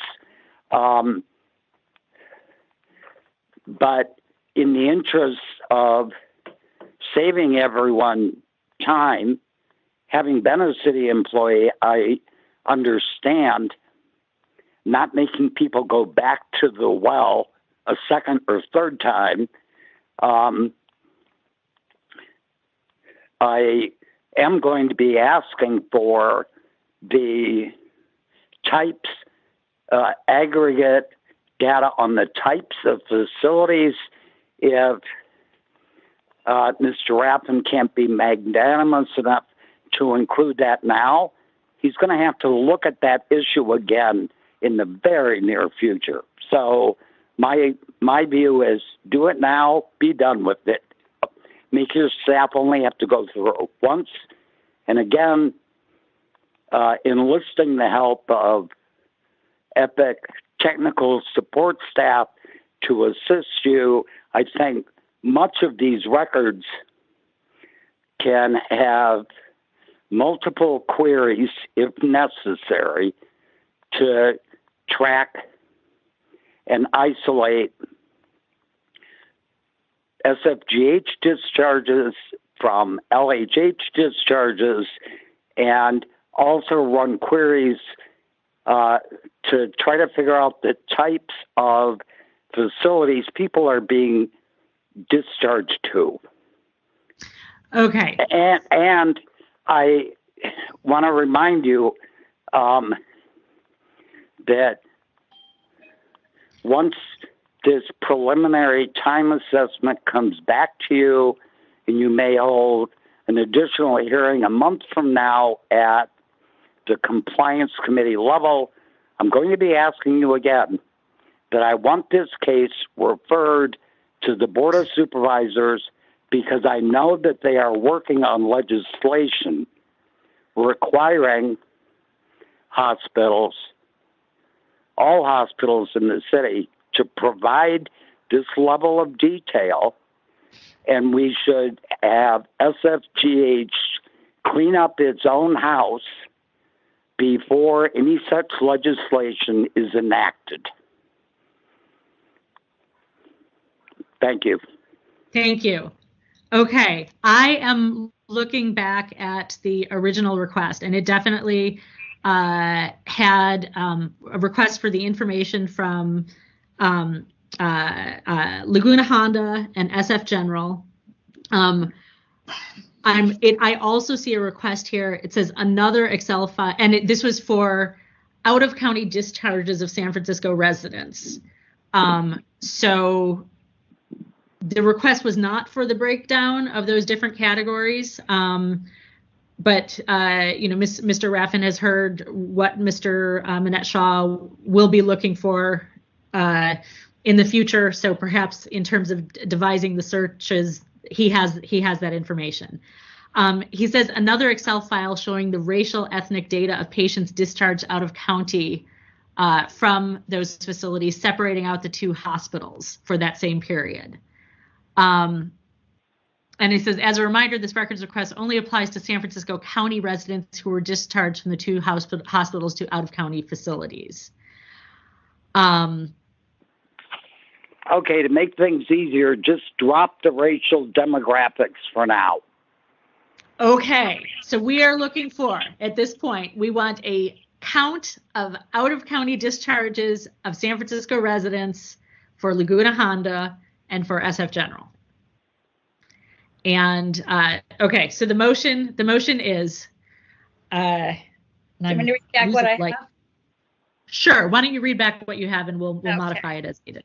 We don't have a second, so it's moved by Chair LaHood to ask DPH to work with Epics team to see how much can be done in an automated fashion, and ask Mr. Raffin to get a number count of the categories of the number of people discharged out of county within 10 days. And if possible, conclude the work within 10 days. That's what I got so far.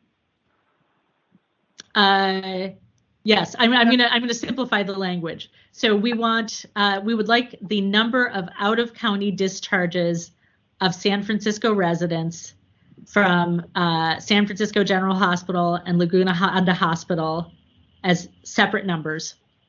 San Francisco residents. Wait. Yeah. Okay, discharges of San Francisco residents to out of county, discharged out of county from SF General Hospital and Laguna Honda Hospital.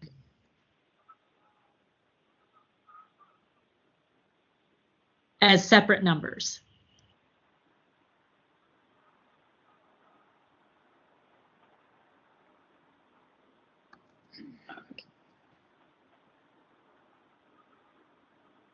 For the time period identified in the initial request.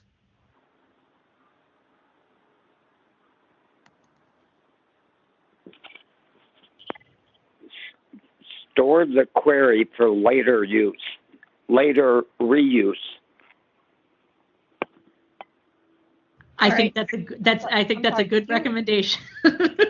But that's not going to be in the order, but I think that is being heard by, I think Mr. Raffin understands that.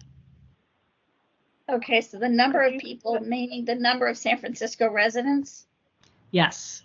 The number of San Francisco residents discharged out of county from San Francisco General Hospital and Laguna Honda Hospital.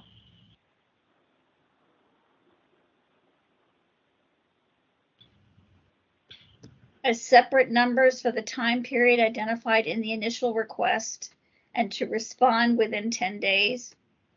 To within 10 days, give us either respond within 10 days or report back the estimated amount of time the department thinks it will take to complete that request.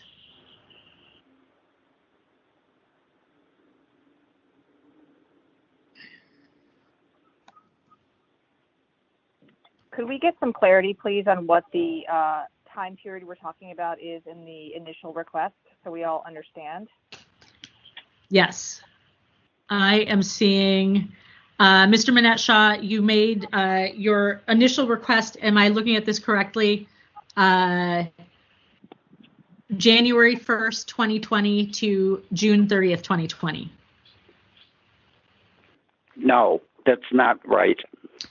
I'm looking at page P16. Which page should I be looking at? I'm sorry, you're looking at what page? I'm sorry. I'm looking. You tell me what page you are in the file, and I will follow you. Okay, you would need to go through the entire 80-page PDF file, but I am looking at the Sunshine complaint dated May 4th, 2021 in the packet. I know Ms. Fleuget included it. And on enclosure 1, page 3, my page numbers on that May 4th, 2021 initial records request is for 2 time periods. And I want them distinctly for each of SFGH and Laguna Honda. The first time period is January 1, 2020 to June 30th, 2020, and another breakout for, oh, I'm sorry. You're right. Okay. The initial request was for just that one time period, but I have subsequently put in additional records requests for 2 or 3 other time periods that I can send to the task force and to you, to DPH, clarifying that I'm asking for the same data for 2 or 3 other time periods, and you might as well just do all of the time periods all at once. Yeah, I'm sorry. We need to know what time periods these are, because that's going to make an impact on our assessment of how much time it's going to take to respond. All right, hold on a minute. I'm pulling up another document.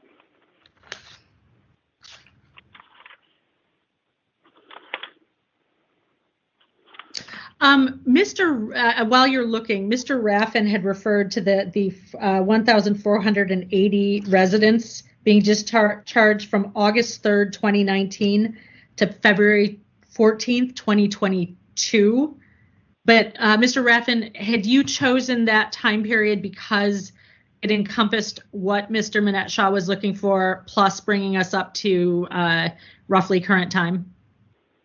Yes. Okay.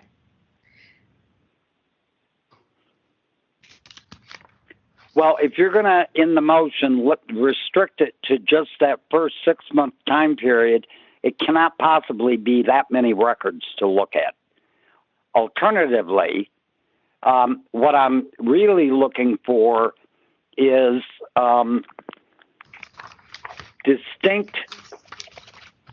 Oh, my computer just went to sleep. And it's probably going to take me a minute to wake it up.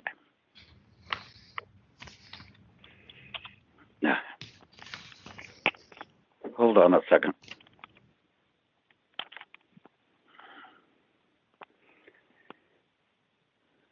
Okay, in the interest of today's time, can I just send the task force and Mr. Raffin the distinct periods of time I'm looking for tonight in an email? Hold on one second. Members, could I have your assistance here looking at the order of determination and what was specified there?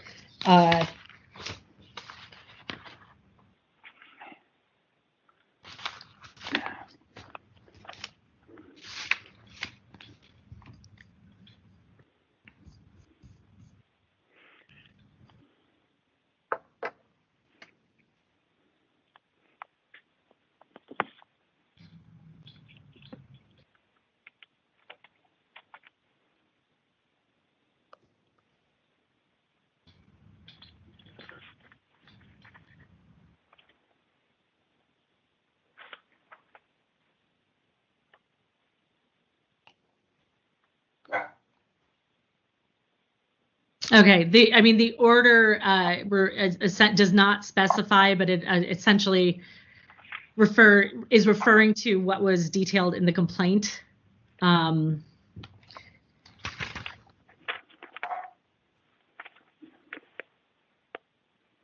So, Mr. Manette Shaw, in addition to the first part of 2020, do you have in front of you the dates that you're requesting? And then what we can do is go back and verify that that was in the original complaint. I'm sorry, can you repeat that? Okay. So I had previously mentioned what I found in the in your initial complaint, which was that you had requested records from January 1st, 2020 to June 30th, 2020. That's right. Okay. And you're suggesting that there was another specific date period requested? Yes, multiple ones. And again, I'm still struggling with my computer, which is woken up, but is in some kind of endless loop trying to, hold on a minute, trying to boot from the startup screen to actually waking up the computer. I know I have asked for additional dates. I'm trying to see if I can find my printed log. And unfortunately, with my computer not wanting to wake up fully, I can't instantly put my hands on those additional time periods, which is why I'm asking you if I can just submit the additional time periods if we are worried about having to repeat this work again and avoid more time on the part of city staff.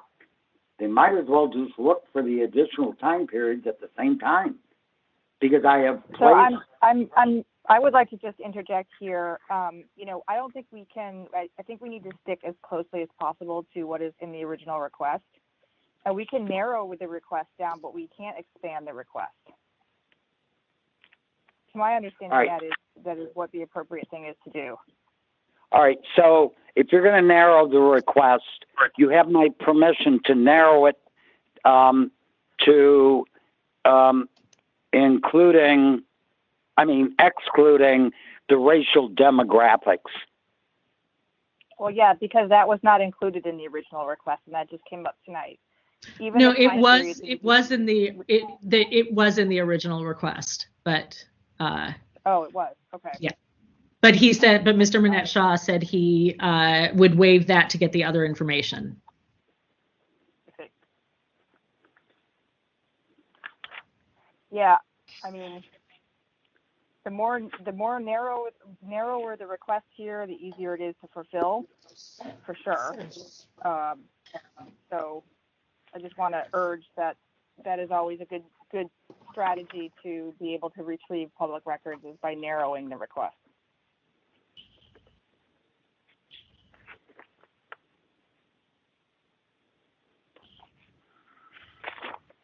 Okay, members, do you have any other information beyond what have you been able to locate anything that was part of the original complaint beyond what was in the request regarding January 1st, 2020 through June 30th, 2020? Okay. But I would say my preference would be to stick as closely to the original complaint as possible, or given the original order of determination, and not expand. Wait a minute. I just found part of it. Prior to the October 6th hearing, I had submitted a chronology document, and I pointed out to you that I have asked for similar data about the discharges requested on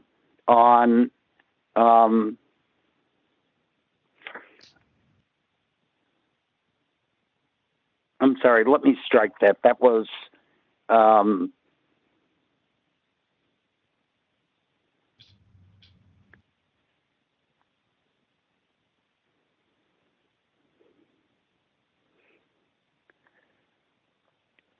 that what I was referring to was one of the internal emails from Jessica Toe, DPH's Quality Data Center Manager, where she had noted that similar out-of-county data had been discharged by Kim, N as in Nancy, for the Provisions of Care project, where they had also been looking for out-of-county discharge data, and I never got an answer about whether Ms. Toe had been provided data from Epic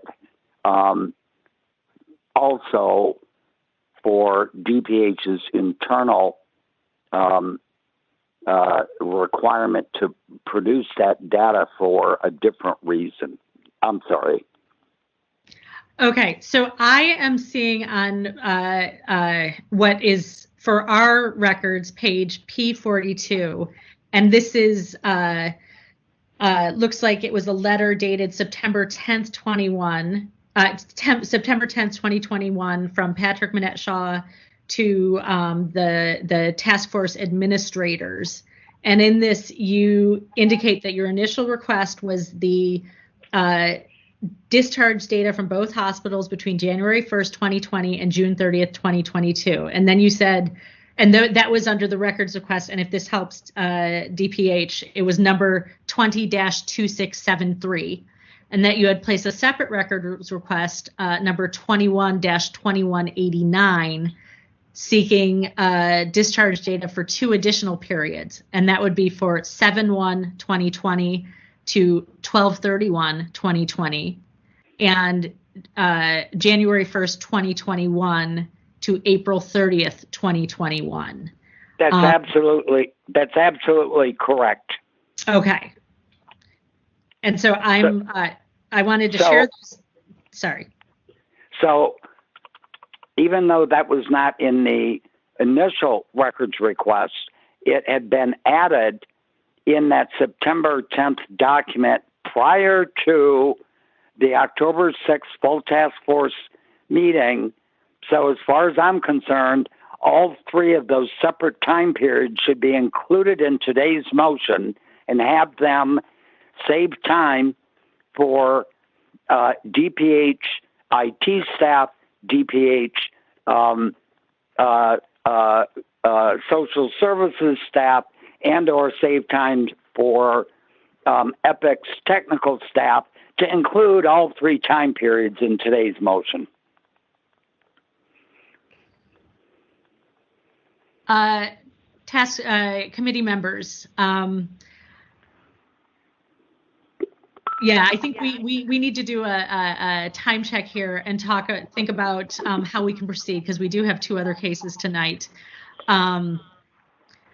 We definitely need that first time period. The other 2 assistance with the other 2 time periods did come in before the order of determination. And they had been, before I submitted that September 10th document, I had submitted separate emails to DPH adding those additional 2 time periods. So even though I may not have sent you an enclosure adding the supplement, follow-on separate records requests for those 2 periods, you had they had been submitted prior to the October 6th hearing, and so they should be considered part and parcel of the October 6th ruling. Member Wong, you had your hand up. Yeah, I'm actually just curious, Patrick, if you could point us to that separate request if it's in our packet? I don't know whether I sent you a discrete copy of the email I sent to DPH for those two separate periods, but it's in your and I don't know if offhand if Ms. Leger had included that September 10th supplement document in today's full packet. But I can guarantee you, DPH got those records requests, and I have documentation that I had submitted them prior to the October 6th hearing, and then mentioned it in the September 10th timeline of data, or whatever the September 10th document was, which was submitted in advance and explicitly for the October 6th hearing.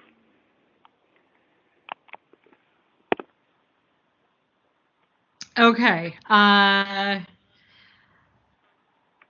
Mr. Raffin. Yes, ma'am. Okay.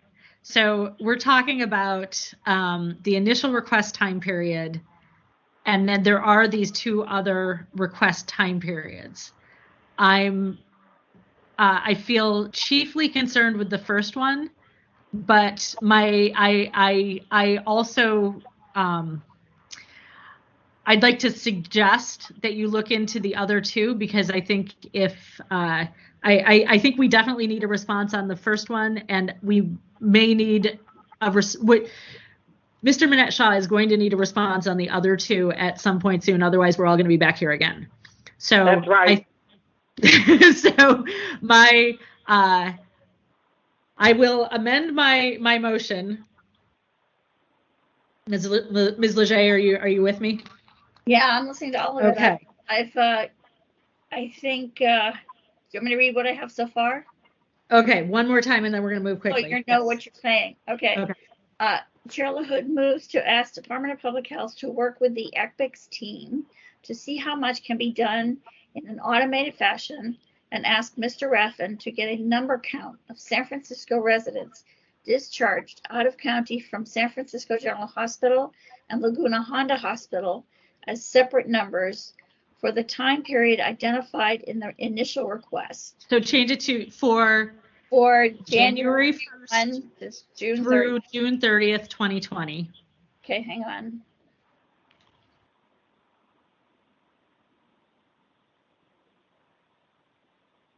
And respond within 10 days, or report back the estimated amount of time the department thinks it would complete that request. It would take to complete that request. And then I will add, the committee would like to recommend that the department consider a similar analysis for the time period July 1st.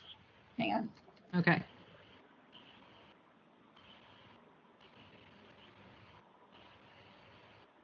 July 1. July 1, 2020 through December 31st, 2020. And January 1st, 2021 through April 30th, 2021. And let me just add, I have put in a request to get the data from 5/1/2021 through the end of December 2021. So there are three extra distinct time periods that I know I have made records requests. And I have also submitted a document request that Ms. Hawks, in the turnover between Ms. Vienne and Ms. Padilla, I have put in another records request for similar data for another time period. But unfortunately, Ms. Hawks and the public records staff at DPH have failed to even acknowledge receipt of the new request. So, Mr. Manette Shaw, thank you for that information. I know that Ms. Hawks and Mr. Raffin have heard what you said. I'm going to stick to what we have through September, your September letter, which was considered before the order of determination was made. But I know the department is aware of the kind of information you're seeking, and I'm sure that in the interest of not doing additional work, once they figure this out, I expect that they'll be able to respond to additional requests, I hope, more easily. So particularly if they store the new query to find the stat. If they store it, we can Yes. get the other time period later. Mr. Manette Shaw, thank you. We're going to move forward with this. That is my motion. Do we have a second on the motion? This is Member Neighbors. I second. Okay. Let's open this up for public comment. Is there anyone wishing to make public comment on this matter who is not party to the case? We'll create a queue and then we'll let you know when it's your turn.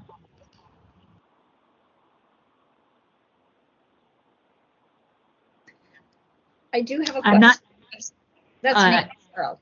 Ms. Leger, okay. Yes, I do.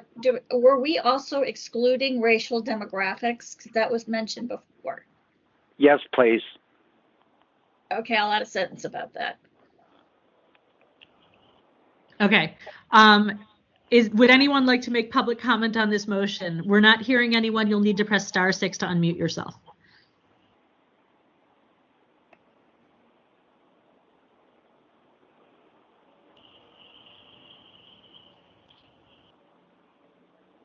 I'm not hearing anyone. Last call for public comment.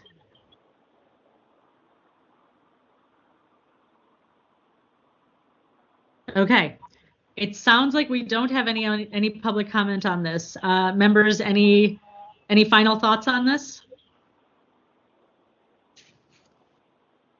Okay. Ms. Leger, please call for the vote. What about a time? What about a time period on the motion to be included in the motion? Oh, there is a time period included in the motion. We need a report back in 10 days. All right, thank you. Yes. Okay, now my computer is just stopped for a minute. Okay, now we're good. Okay, and actually, since I've given Mr. Manette Shaw, he's had a couple of chances to request clarification. Mr. Raffin, are any questions about where we're going with this, or do you have a clear sense of where we're going with this motion? I do have a couple questions or comments, but in general, I understand what direction we're headed in. Okay, would your questions or comments affect the current formation of the motion? If all 4 timeframes are referenced, yes. Okay. I'm sorry. So we are requesting it for the first time frame and suggesting that you also consider bringing back an estimate for the other time frames, for the other Correct. 2 time frames. Okay, I thought there were 3. So there's the initial time frame, which is January 1st to June 30th, 2020. The second time frame is from July 1st through December 31st, 2020. And then the third time frame was from January 1st through April 30th, 2021. Mr. Manette Shaw mentioned additional timeframes beyond that, but because they weren't in the documents that he sent us in September, I'm not including that in this, but he did mention them. And if you want information about those timeframes, because it would make things easier for you, I could ask him to repeat those again. Oh, I think you provided clarification. I wanted to make sure there was no time overlap, and No. there isn't. Nope. Okay. Okay, I will read the, we're gonna take a vote now? Sorry. Oh, Sorry, go I'm ahead. sorry. I did have a question. Okay. Is this 10 business days or 10 calendar days? Oh, please. Mr. Manette Shaw. I'm sorry, Member Neighbors, you were saying something? I was saying, I think that's a good question. I always wondered that myself when we say that, and I'm assuming it's 10 business days? Is it 10 calendar days? Okay, I'm looking at the calendar right now. I'm going to give you a date specific. Make it calendar.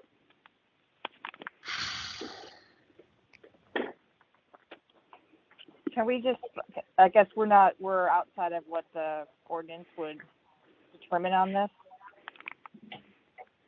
I'm sorry, what's the question? This is not, because this is about compliance, this is beyond what is in the ordinance. Okay, so why would we do calendar days? We're counting days when we don't even have staff in the office.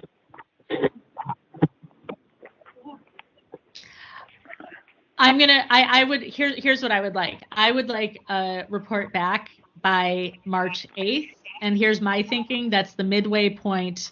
It's 2 weeks out, but it's the midway point between this CAC hearing and the next one. And my hope is at that point, we'll have a clear sense from DPH about what is doable, or perhaps they will have completed the process in its entirety, and then we'll know what we're going into for the next hearing.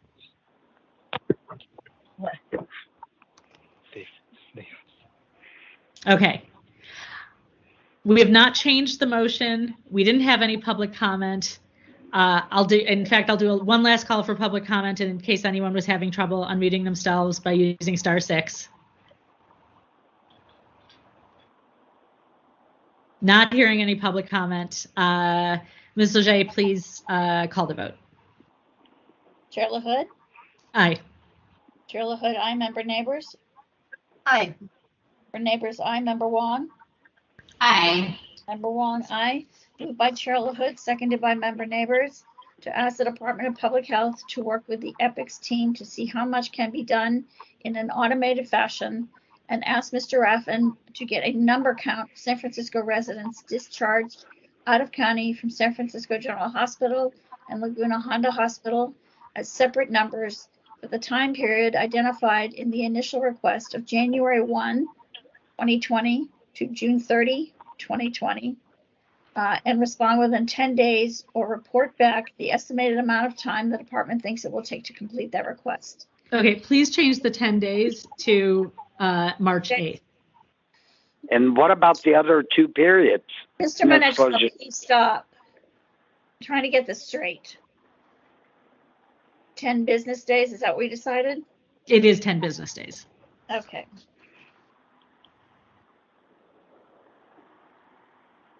Or report back the estimated amount of time the department thinks it will take to complete the request.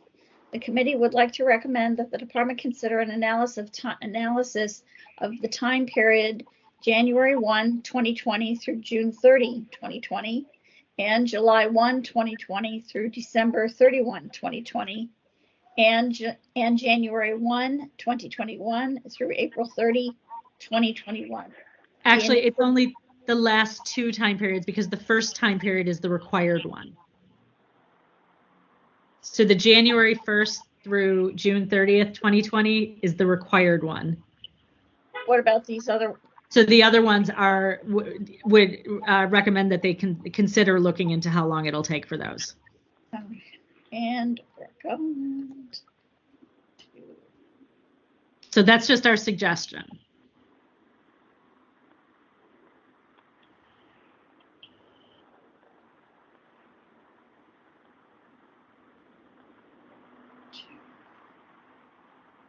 Okay, the initial records request is excluding racial demographics. You asked me I asked you if you wanted to include that, and you said yes. Yeah, it's a little bit unclear because the initial records or the racial demographics. You know what? Let's just strike that. We're asking for specific information. Let's strike that sentence because I think it makes it less clear. I don't need the racial demographics. Just strike it completely.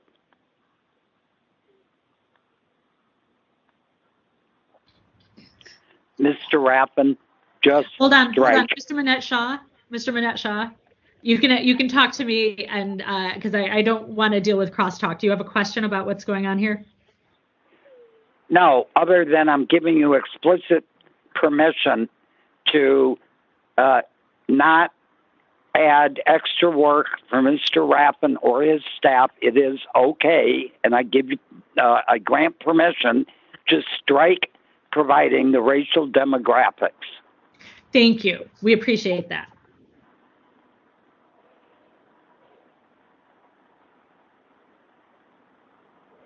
While Ms. Leger is finishing, let me just say thank you to Ms. LaHood, Chair LaHood, and to the CAC for at least taking this first step. I'll be back. Okay, I think we're Ms. Leger, are you set with the language on the motion that we approved?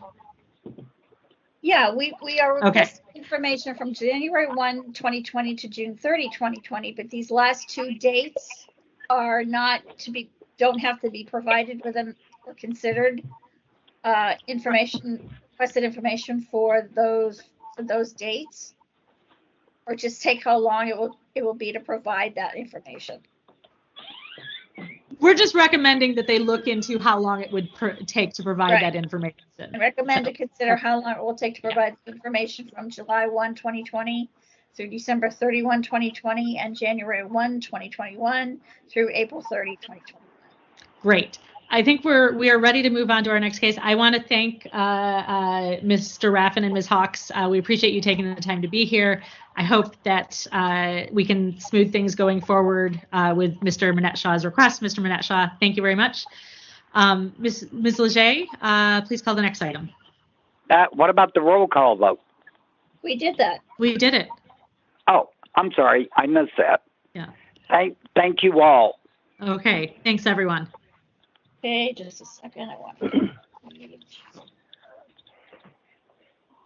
Item number 5, file number 21152, complaint filed by Jarmi Thu against Ken Pang and the Human Services Agency Investigation Division for violating Administrative Code Section 6721 by failing to respond to a public records request in a timely and or complete manner, and 6726 for not withholding.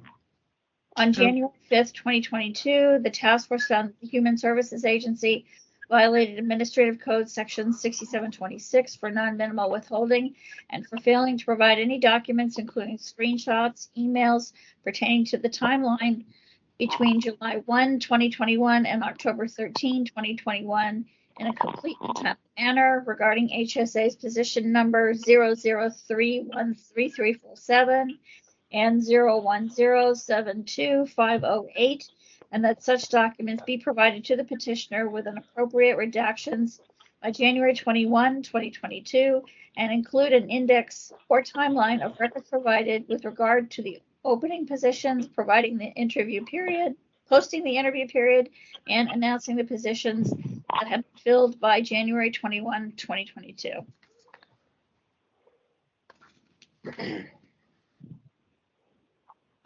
Member Wong, I see. Yes, thank you.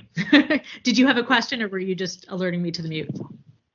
I also just wanted to make sure that we have everyone muted that's not speaking. Still getting quite a bit of feedback throughout this hearing so far.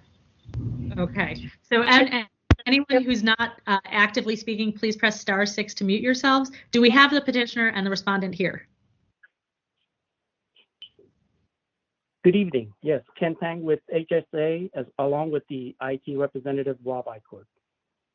Great, thank you. And Ms. Du, are you with us? Yes, this is Jarmi Thu. Good evening. Good evening. Okay, let's first hear from Ms. Thu. If you can tell us, give us an update on what has happened since our last meeting, and then we'll hear from the respondent.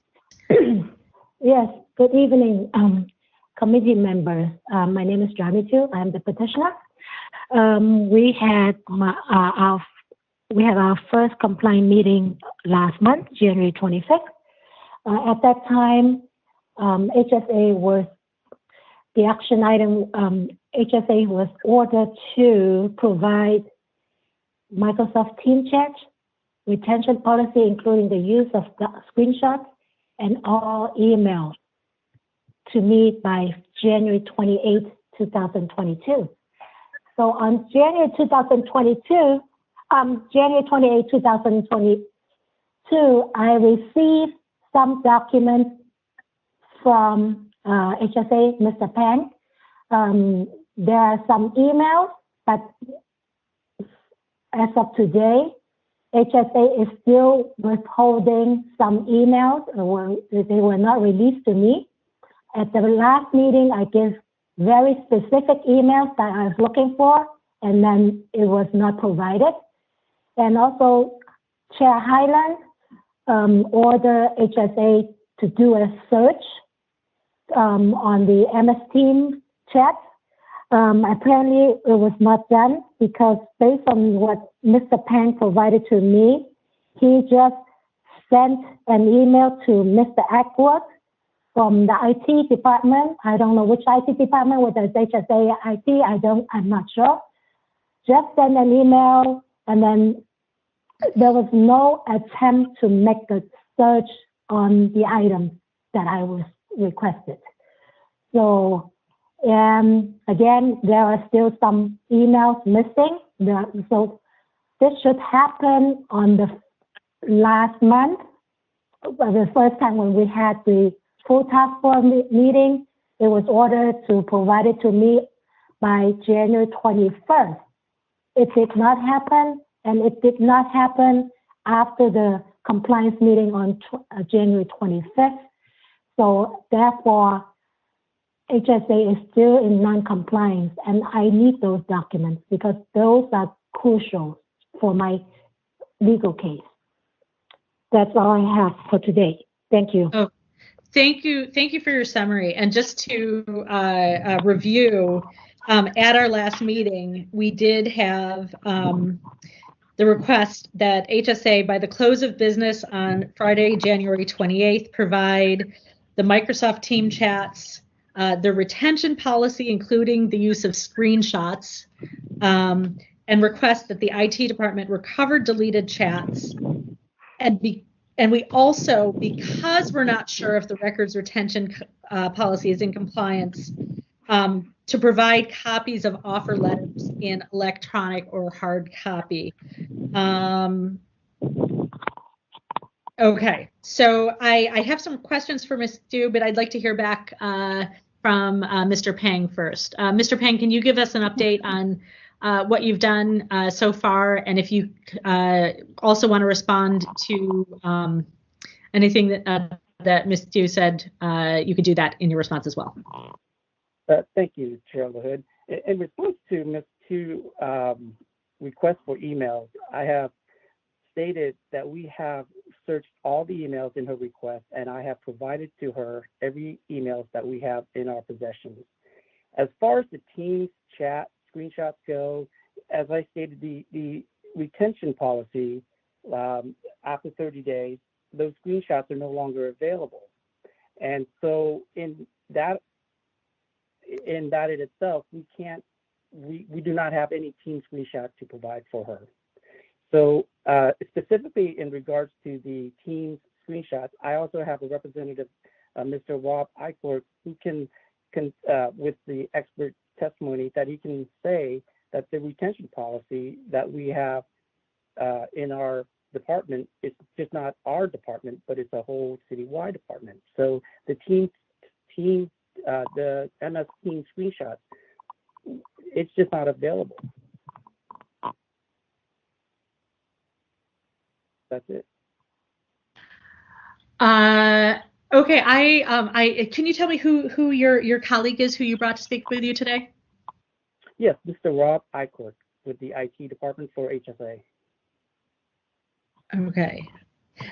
So, Mr. Eichler, can you tell us a little bit about? So we had requested that you try to recover deleted chats. Is that something that you attempted to do?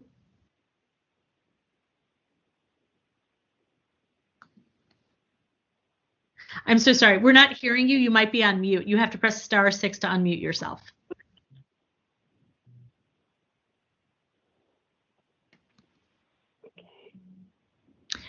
We're still not hearing you. You'll need to press *6 to unmute yourself.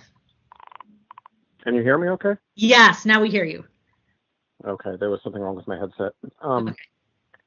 Sorry. Yes, I did search for Teams chats with the parameters that was given to me by Mr. Pang. Okay, and I know that he had told us that the retention policy was for things to be screenshots and chats to be deleted after 30 days. Were you able to make any attempt to recover those deleted items? Yes. The query does not make any distinction between whether items have been deleted or not.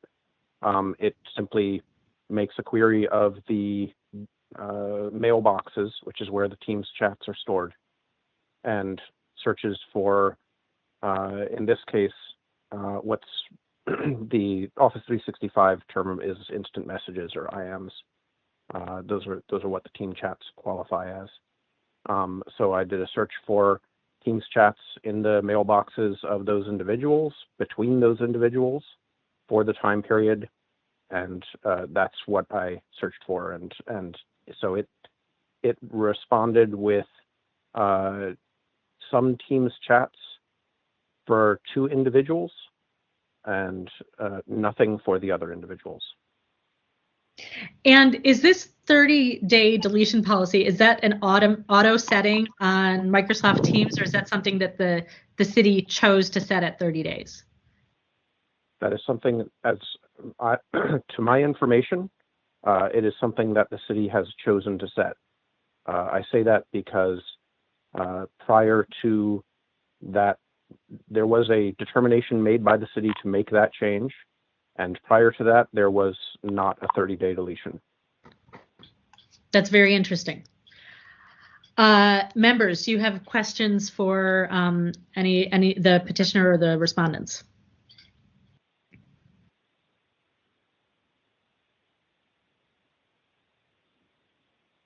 Sorry, I just want to clarify something. Did Mr. Eichort say that this is I was typing and I didn't hear it. Did he say that this is citywide or just that department? He said it was citywide. Citywide? Yeah, citywide. Thank Okay. you.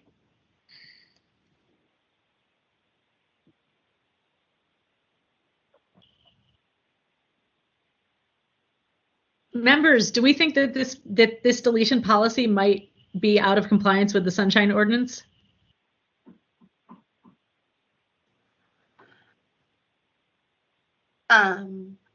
Yes, much in the same vein that, WhatsApp deletions are out of compliance. Yet, if it's that doesn't give us much, that doesn't really give us the room to compel the respondent to produce chats, Right. or to be responsible for that policy if it doesn't originate with them. Right. So I'm looking at what we requested at our last meeting. So if that is a citywide policy, I do think that perhaps we should recommend to the full task force that that be addressed as a separate issue. Unfortunately, I don't think that helps Ms. Thew. But it sounds like because of that policy, recovering the chats or the screenshots is not possible at this time, unless either of you has information to indicate that you think that's something that still could be. I'm not sensing that this is something that we can compel if the files no longer exist. And it sounds like the retention policy is not a department policy; it's a city policy. And regarding the copies of, let's talk about the letters that were provided. The offer letters that were either emailed or sent hard copy. Mr. Pang, can you tell us what did you provide to Ms. Thew, and what did you say you weren't able to find that that Ms. Tu believes exists? Well, Ms. Tu said that I didn't provide her with all the emails, and so I wanted to address that. In her request, I have asked all the individuals in terms of satisfying her request, and I have provided her with all the emails that was provided to me, and that's a confirmation, as well as I got the confirmation that's all that there was. In regards to her MS Teams chat, as I stated, the retention policy, because of the deletion policy, I can't provide her with something I don't have.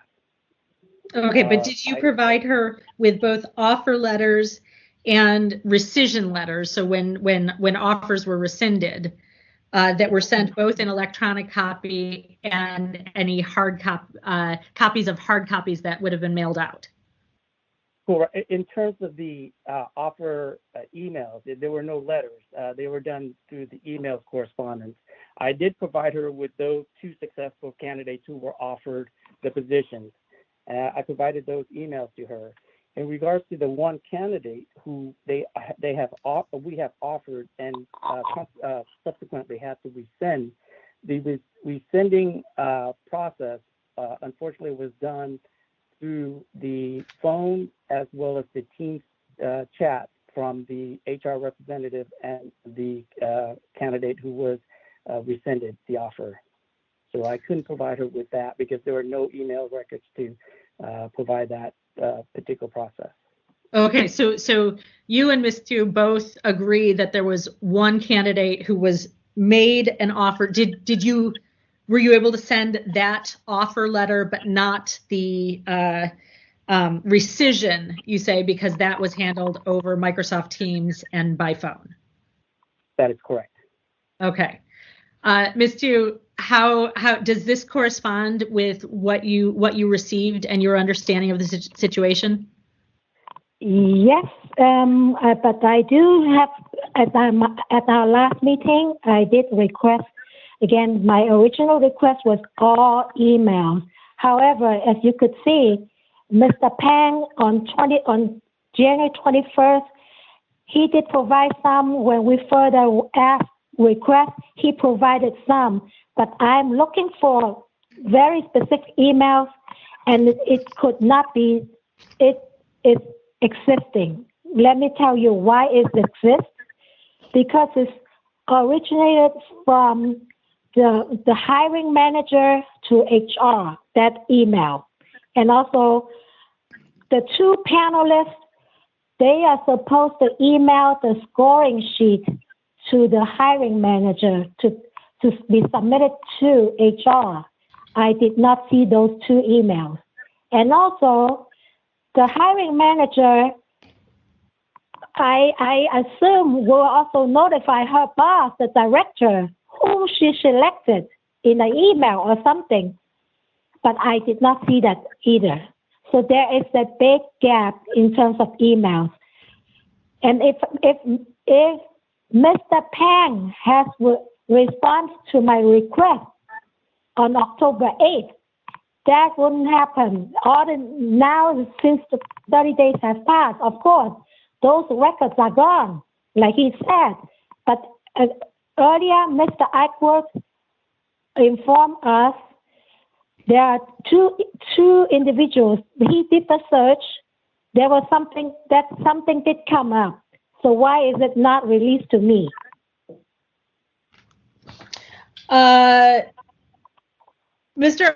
Actually, I have a question about that too, Mr. Eichert. When you said you found information from 2 individuals, did you mean you found 2 chats at all? And were those responsive to what Ms. Tu was looking for, or were you just saying you just found 2 chat files? There were 2 individuals among the I don't remember the exact count, 6 or 8 individuals that were that I was asked to look into their Teams chat files. Mm-hmm. 2 of them had chat files at all. I retrieved that data and sent it to Mr. Peng. I did not review it, so I can't say whether or not it was responsive to the request. Okay, Mr. Peng, were either of those chat files responsive to the request? Some of the potentially responsive chat messages that Mr. Eichel retained, was able to retrieve, were retained due to the HSA litigation hold. Those records, in our position, cannot be disclosed in response to this specific public records request because they're being withheld under the California Public Records Act that we have asserted on the Government Code 6254, paragraph D, that records pertaining to pending litigation to which the public agency is a party. And those individuals' records are subject, are as defined a litigation hold.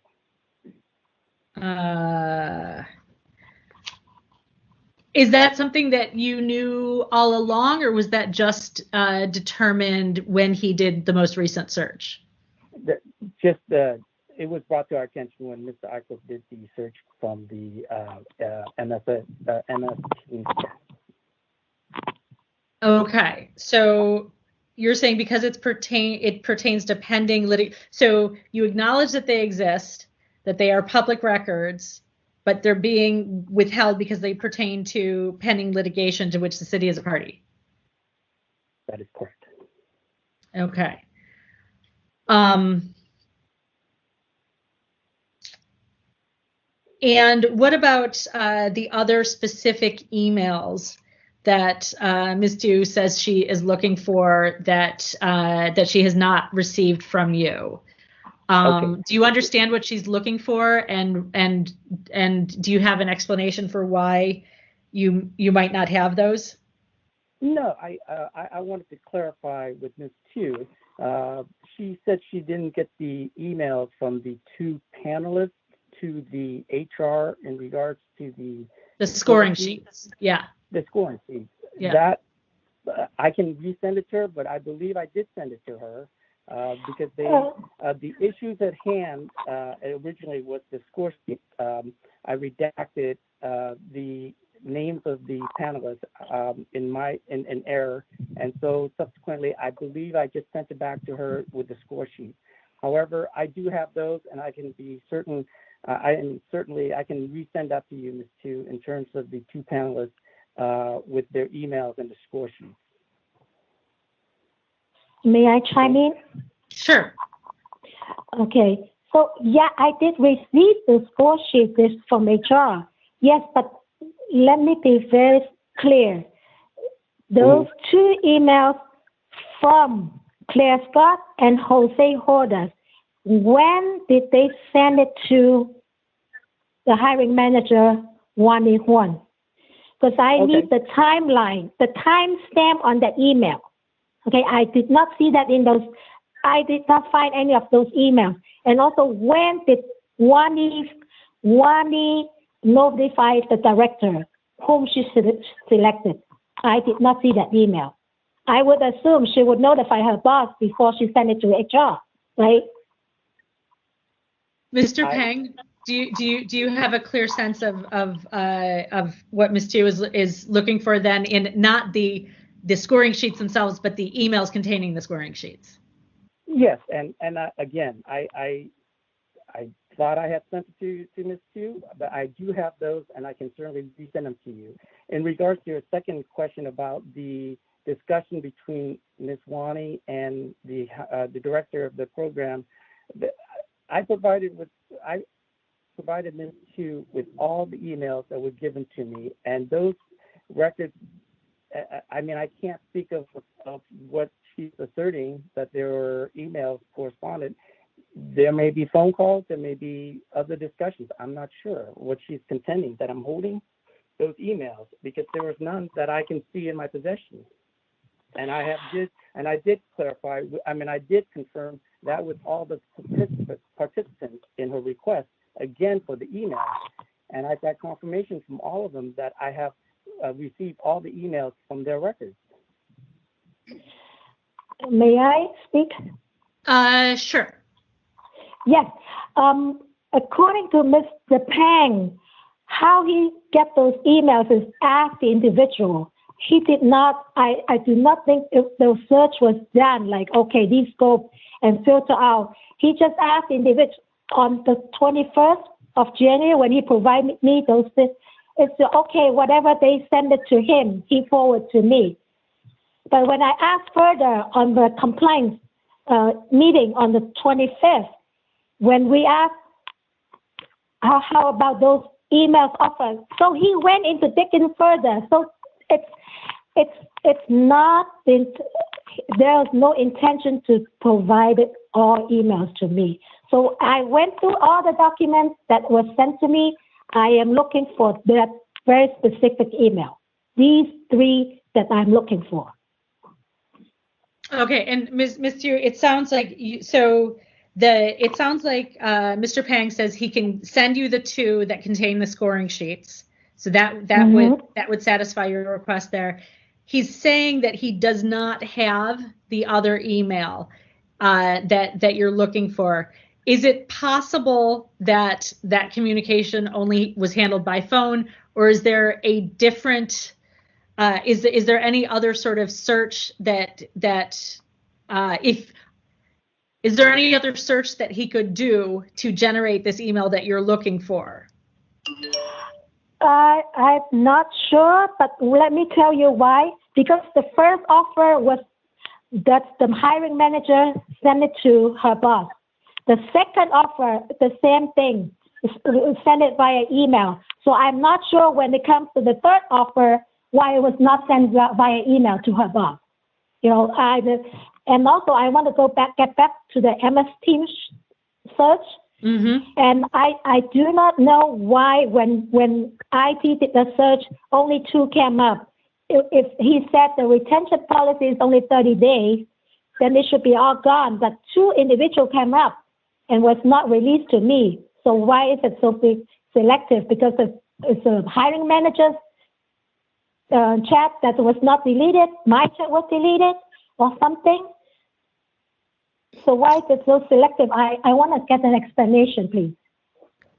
Mr. Eichhorn, so you said only 2 chats were found, and neither chats involving the people we're talking about were found. Had they not been deleted because they were less than 30 days old, or because they had been saved because of the pending litigation? The latter. The okay. Office 365 has a litigation hold function that supersedes the deletion policy. Okay. So when did that happen then? When did that function put in? Oh, I'm sorry. Hang on, I'm writing something down, and 1 second.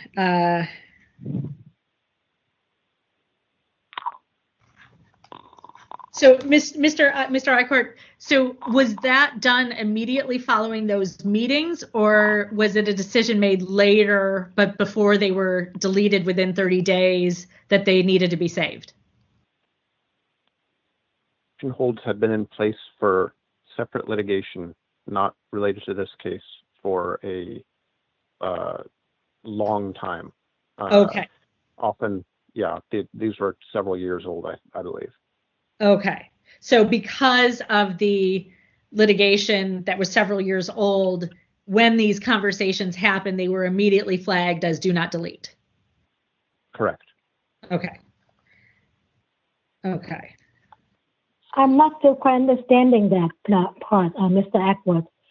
So can you explain? I don't quite get it. We only use Teams, MS Teams since the pandemic. Mr. Eichhorn, are you suggesting that the nature of the conversation was about the other pending litigation that does not have to do with this case, and that's why those chats were preserved? No, litigation hold takes effect on the entirety of the mailbox. No information that comes into that or is created in that mailbox, including Teams chats, including emails, can be deleted permanently until the litigation hold is removed. I see. So the litigation hold is on an individual's mailbox, and one of those individuals That's correct. participated in this chat. Got it. Yes, and Okay. in fact, it's only that individual's chat that is retrievable. Okay, so not even the back and forth, it's just what that person says. As I said, I didn't actually review the messages. I just sent what was contained over to Ken. I believe that it contains both directions of that exchange. Okay. So anything sent or received. Okay, and Mr. Pang, you said based on your review, those chats did not have anything to do with this case anyways. They just happen to be the only ones that are preserved because of the litigation hold. No, there were some potential responsive chat messages that have to do with the request that Ms. Chu has said. However, those two individuals, as I said, stated that those records cannot be disclosed because they're on the litigation hold, as I was advised. So they are under litigation hold for other cases, but because of that, the chats can't be released. That's not fair to me. Members, do we have any thought or insight on this or questions about this?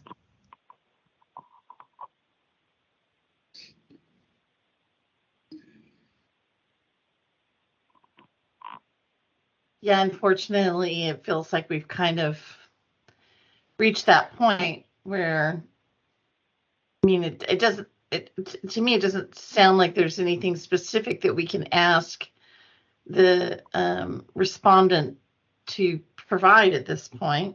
Yeah.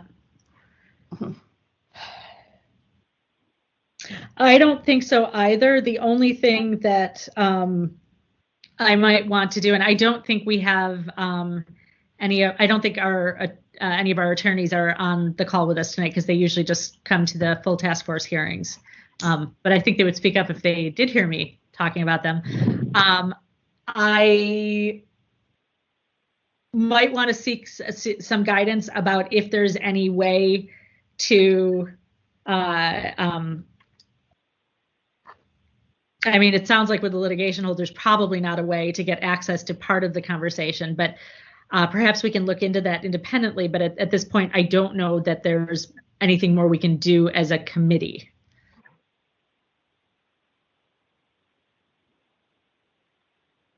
Member Wong, I see your hand.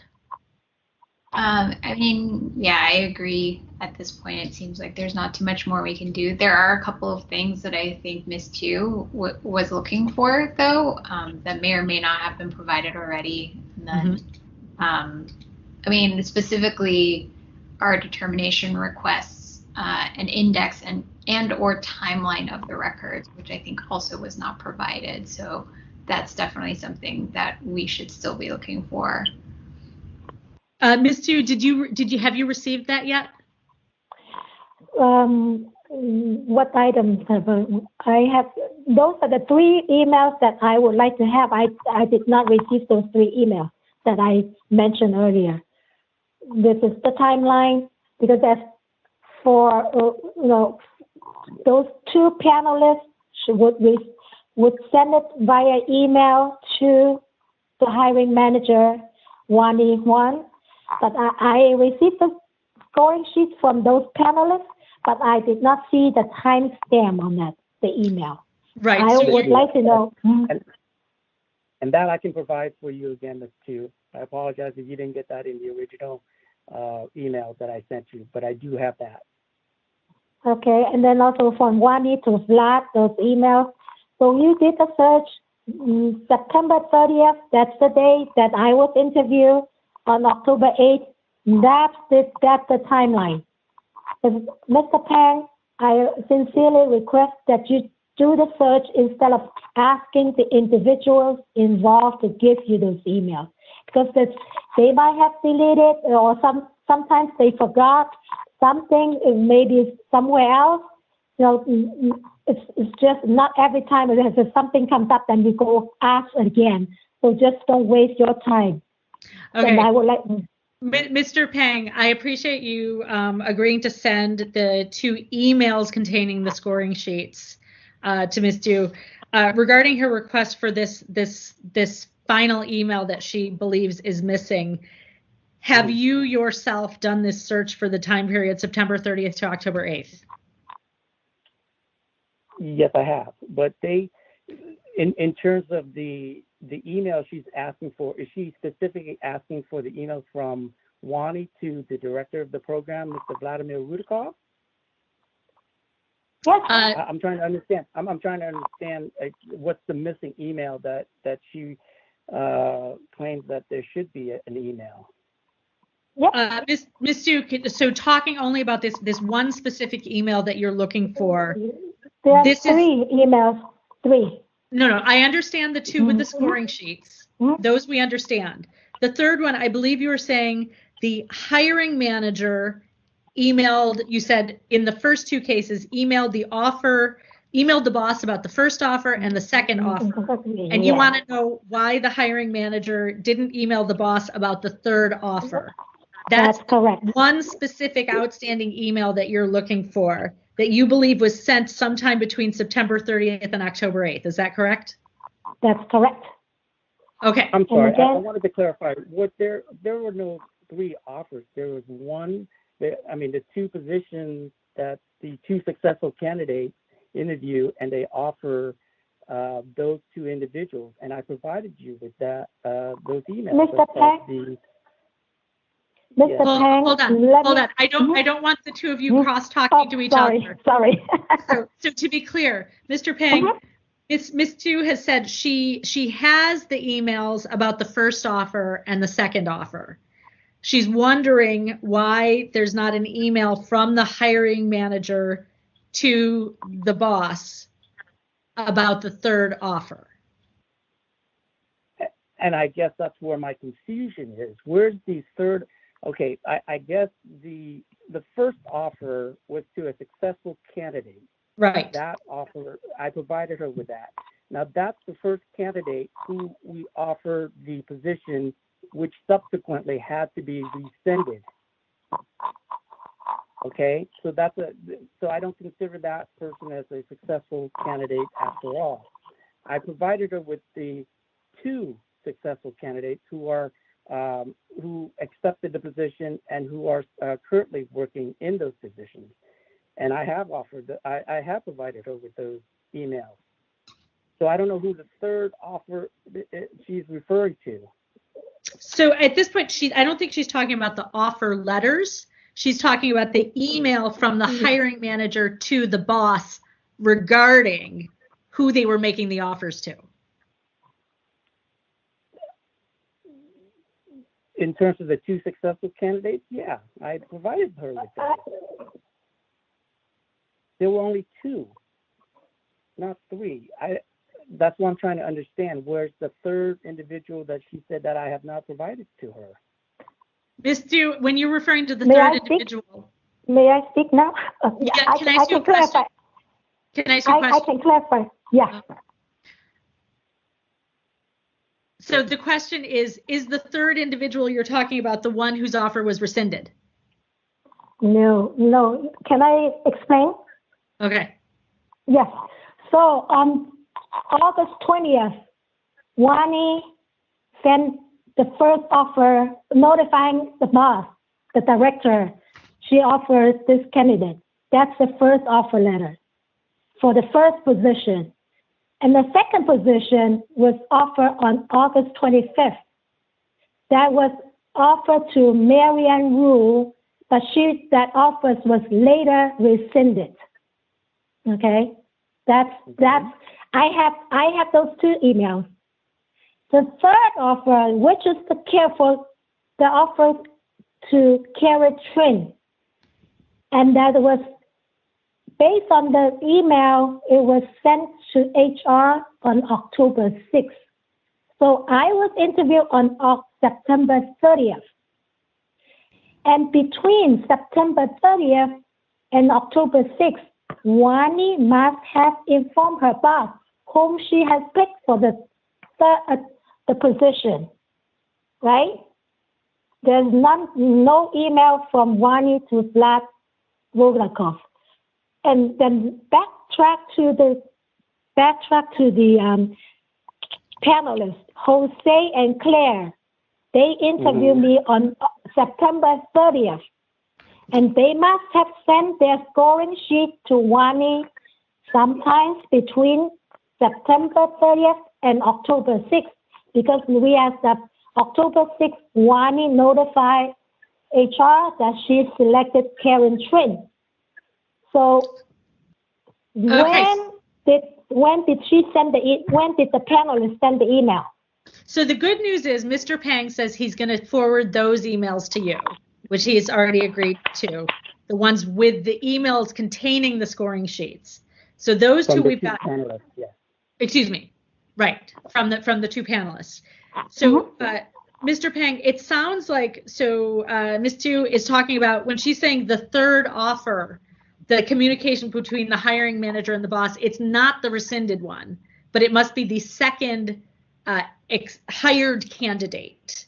Can you find an email from the hiring manager to the boss about what she's referring to as the third candidate, but you might be thinking of as the second successful candidate?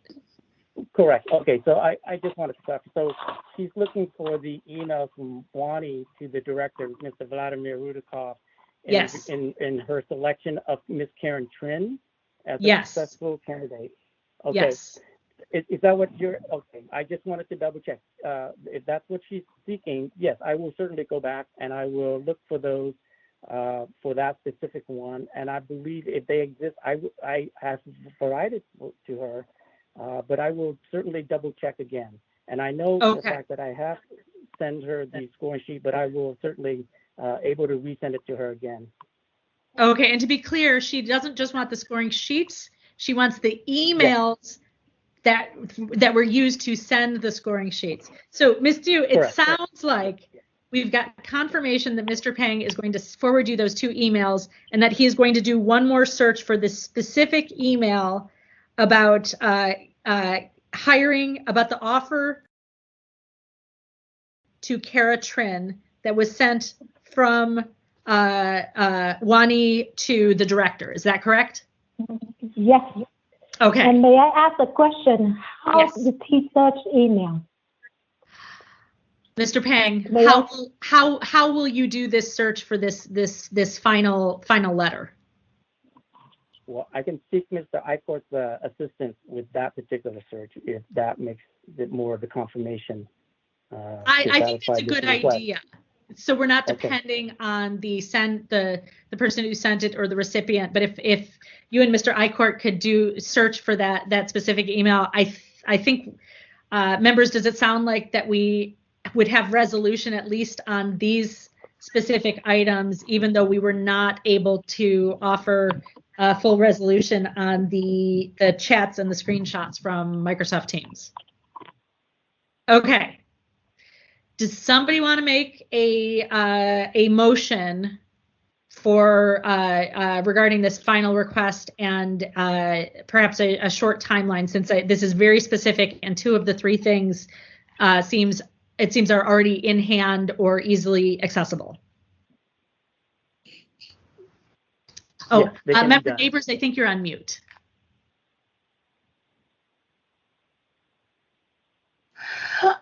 I was just saying, you've worked through it so meticulously that it seems like that motion should be on the tip of your tongue. Okay, I'm going to make the motion. Yeah. Here we go.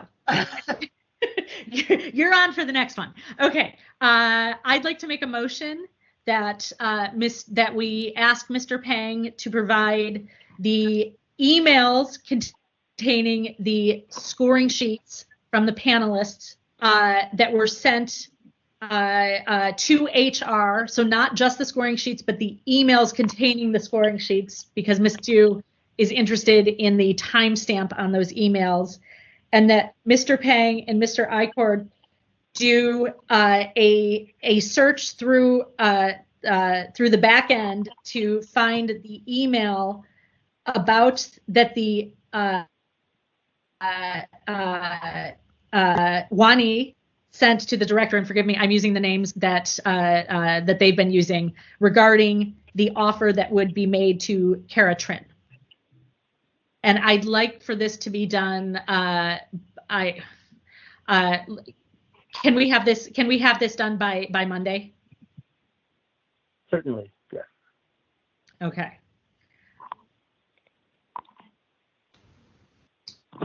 Thank you so much. I appreciate that. Okay, that's my motion. Do we have a second on this? Sure, this is Member Wong. I will second that. Okay, and you're happy with the timeline? Yes. Okay. Let's open this up for public comment. Would anyone who's not party to this case like to make public comment on this motion?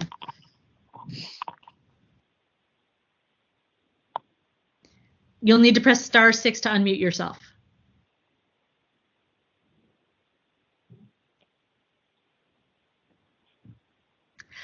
I'm not hearing any public comment. Last call for public comment. You'll need to press *6. Can you hear me? Yes, I can hear you now. Are you? Would you like to make public comment on this motion? Yeah. My impression is.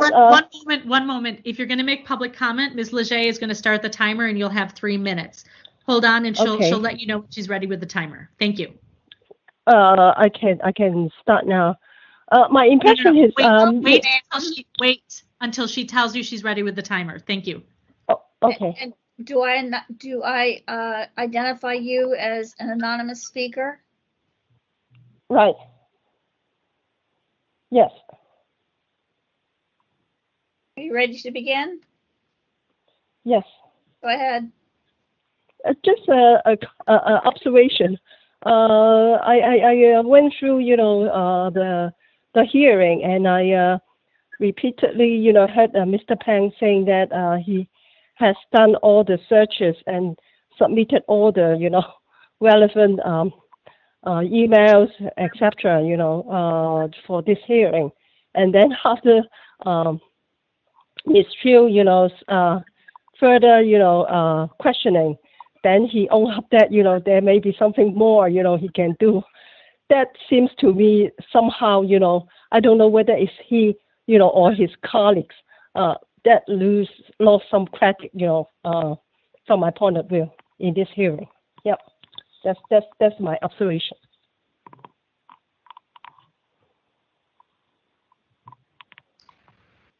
Thank you. We appreciate your comment. Is there anyone else wishing to make public comment on this motion? You'll need to press *6 to unmute yourself.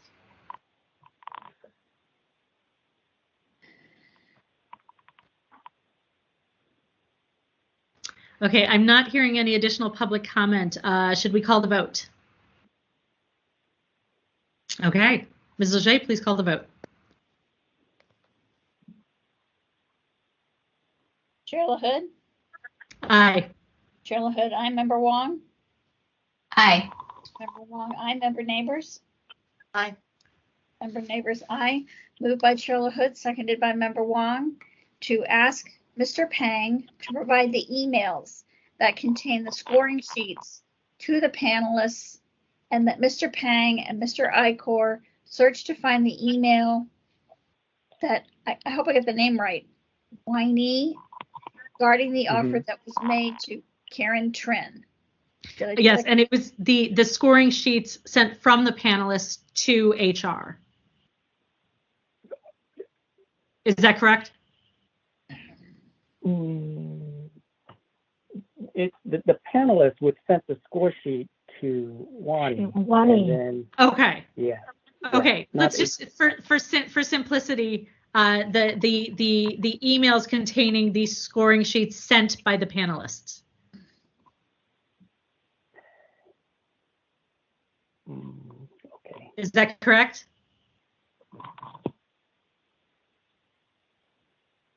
Just to clarify, so from Wani and Jose, from Claire and Jose to Wani is what. Okay. Yes. If Ms. Du agrees that those are the names, then Ms. Leger, if you want to specify those, that would be helpful. Yes, yes. If there are additional emails that you can dig out, that is fine. I just want to make sure that, so these are scoring sheets sent by the panelists to Human Resources. No, we just No. we just said from. Will you tell me the names of the people? Claire Scott to Wani, Jose Hordas to Wani, Okay. Wani to Vlad. Can you spell Wani's name? Wannie. Winnie. Last name HUYNH, something like that. And and this person is in Human Resources? This person is the the hiring manager. Okay. And the second person was the two panelists, Jose Hordas. The other one is Claire Scott. Yeah, I got Claire Scott. How do you spell Jose's last name? I think it's JORDAZ. No, it's ORDAZ. Oh, sorry. JORDAD? No, there's no J. It's just ORDAZ. Or Dodd. Yeah. Or Dodd. Okay. Yes. Okay, thank you. And those are for the emails containing the scoring sheets. And then the separate, Ms. Leger, the third email that we're talking about is the one sent by Wani to Vlad. Vlad, yes. And if you did a search, some other emails comes up, please also forward to me, please. If it's pertaining those two positions. Agreed. If there's any, I mean, Mr. Peng, if you happen to, if you're in your search, you find additional emails pertaining to these participants, even though I know you've done these searches before, but if they are responsive to Ms. Du's request and she has not previously received them, we would respectfully ask you to include them. Certainly, I will do that. Okay. Okay. I think we're ready to move on from this one. But and also, Mr. Pang, I would say I know I've given you until Monday, but anything that you can get to Ms. Du before Monday, like if you have those two emails with the scoring sheets in them that you can send to her immediately, that would be much. I know she would really appreciate having those as soon as possible. Okay, not tonight. Can I have at least tomorrow? Yes, you can tomorrow. Absolutely. If you could do that, that would be greatly appreciated. Thank you. Thank you very much, committee. Okay. Thank you very much. Thank you, everyone. It is 7:45. Members, would you like to take a short break, or do you want to continue on with the next item? I'm okay to move forward. Okay. I'm happy to Before we do this, Lila, I wanted to clarify what this whole motion is about. We've got panelists Claire Scott to Winnie Heinwen and Jose Ordad to Winnie Heinwen. And then there's the third email. Now, yes. Who is that? That is from Wani to Vlad. Rudakov. Mr. Rudakov. Yes. Yes. Yes.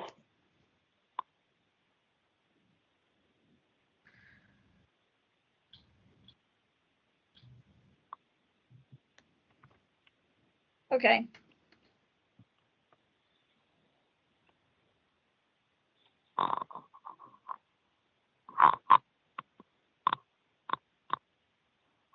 Okay, got that one down. So we're gonna plow ahead with the next item. Yeah, that's what the committee's asking for. All right, here we go. Okay. Sorry. And thank you, Ms. Du and Mr. Thank you, committee. Yeah. We appreciate your help. Thank you very much. Have a great evening. You too. Bye-bye. Thank you. Okay, item number 6, file number 22007, complaint filed by Anonymous against Thomas Campbell and the Fine Arts Museum for allegedly violating Administrative Code Section 6721 and 6725 by failing to respond to an immediate disclosure request in a timely and/or complete manner. This is the first time this case has been heard. Okay, and do we have is the petitioner here on the call? I'm the petitioner. Okay, and is the respondent or a representative here on the call?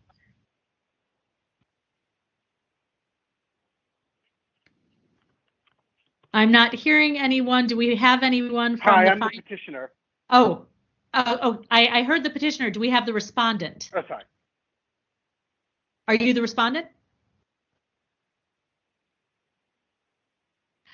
I'm looking for a respondent from the Fine Art Museums. If you're speaking, we can't hear you. Could you please press *6 to unmute yourself?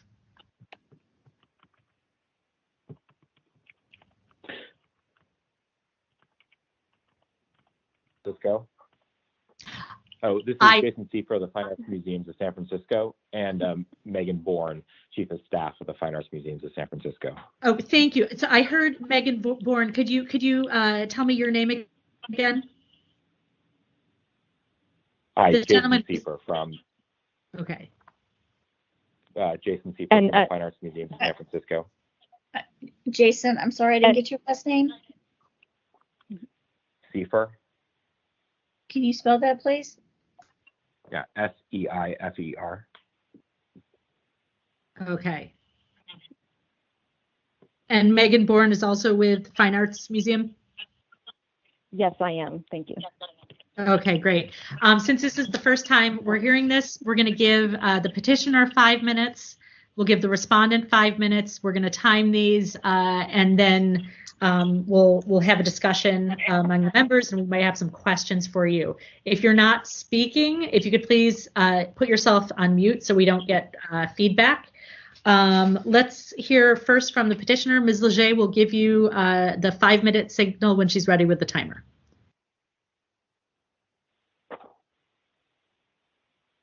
Okay, thank you. Are you ready, sir? I am. Go ahead. Go ahead, sir. Thank you. Good evening. It's my first time here. Just let me know if there's anything that I should or shouldn't be doing. My complaint here is that the DeYoung Museum is a city museum. Its records are public records, and the Fine Arts Museum of San Francisco has failed to respond in good faith to a public records request. FAMSF has ignored most of the request, been uncommunicative, and now makes unbelievable claims of holding no responsive records. The records sought are 12 well-described types of records related to the DeYoung Museum's lobbying activities as they relate to the future of JFK Drive in Golden Gate Park. The current status of this request, after the deadline for filings for today's hearings, I did finally receive Friday afternoon a copy of the document sought in request number 1. I appreciate that and consider that part of the request closed. But they've still provided no response to requests 2 through 11. And for request number 12, they've provided only annual museum data when the request is specifically for daily data. Their statement Friday that they have no additional responsive documents raises more questions and is frankly not credible. For request numbers 1 through 6, it's not credible to give me a report, yet to claim that they have no contracts, invoices, or communications with the consultants who wrote that report. We all know that consulting firms don't work for free. Similarly, FAMSF has provided no response despite a request for assistance under Section 6721C, explaining their apparent position that Thomas Campbell, city employee serving as director of museums, does not have available to him records of how many people visit the museums he oversees on a daily basis. These records obviously exist, and FAMSF has an obligation under the ordinance to either disclose them or provide written justification for withholding them, yet they've done neither. And FAMSF has really acted in bad faith here. Nothing about this process indicates that they're trying to comply with the ordinance. They failed to respond to my inquiries after they sent me a broken link, sent annual data when I requested daily, ignored all my questions about this, and have provided no justification for the withholding of records. I'd like to briefly address why these records are public records. FAMSF is a city department. It's created by the city charter, and its records are public records. And past precedent here confirms this. In Robert M. Smith v. FAMSF, this task force found FAMSF in violation in a case that sought financial records related to a DeYoung Museum exhibition. If financial records about a museum exhibit are public records, then so are financial records related to the DeYoung's lobbying. Even if the respondent's positions these records are held by COFAM, its nonprofit agent, the city still has an affirmative obligation to obtain public records that are being held on its behalf by affiliates and contractors. In John Hooper v. Public Works, the Sunshine Task Force required DPW to disclose public records that are held by its contractor, the Parks Alliance. COFAM is an agent of the city, and in its own public documents and filings, it repeatedly describes itself as the city's, quote, fiscal agent, and says it conducts its work, quote, on behalf of the city. FAMSF as an agency is free to delegate some of its duties to a nonprofit agent, but it can't hide behind this arrangement to completely evade public records law. And the California Court of Appeals backs this up. In Community Youth Athletic Center versus City of National City, the court held that cities need to disclose public records in their constructive possession, even if they're held by the city's consultants. In this case, the records that I'm looking for are clearly in the city's possession because Thomas Campbell, a city employee and department head, runs both FAMSF and COFAM. When Mr. Campbell reports to his city office, he surely has the records available to him about the museum's contracting, lobbying, and visitation, and he has the right to control them since he's the boss. And finally, as it relates to request number 12, which is for records of the number of visitors to a city museum, the number of tickets sold by city employees to enter a city-owned building, to see a city-owned art collection, tickets checked by city employee security guards, supervised by a city department head, and with fees set by a city board. This is clearly information about the public's business, and so are public records under state law. And there's a section of the Sunshine Ordinance that further makes that clear, that if COFAM collects admission fees from the public by arrangement with the city is required to maintain records of those transactions as public records.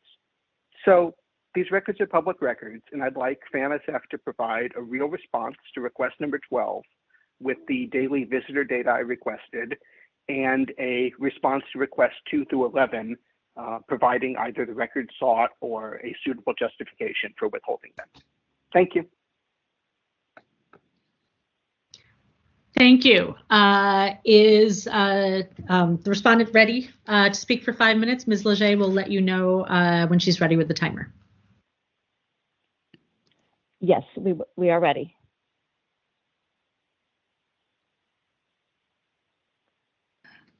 Sorry, my computer is frozen just here for a little bit.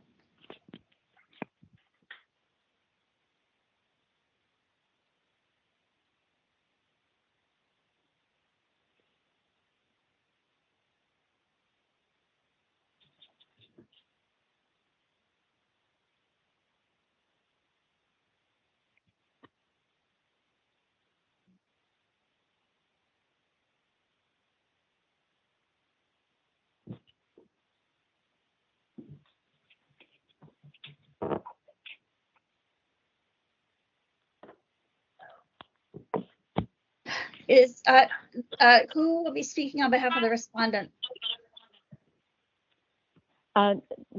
This is Megan Bourne. I will begin, and Jason Seifer will come in a little bit later.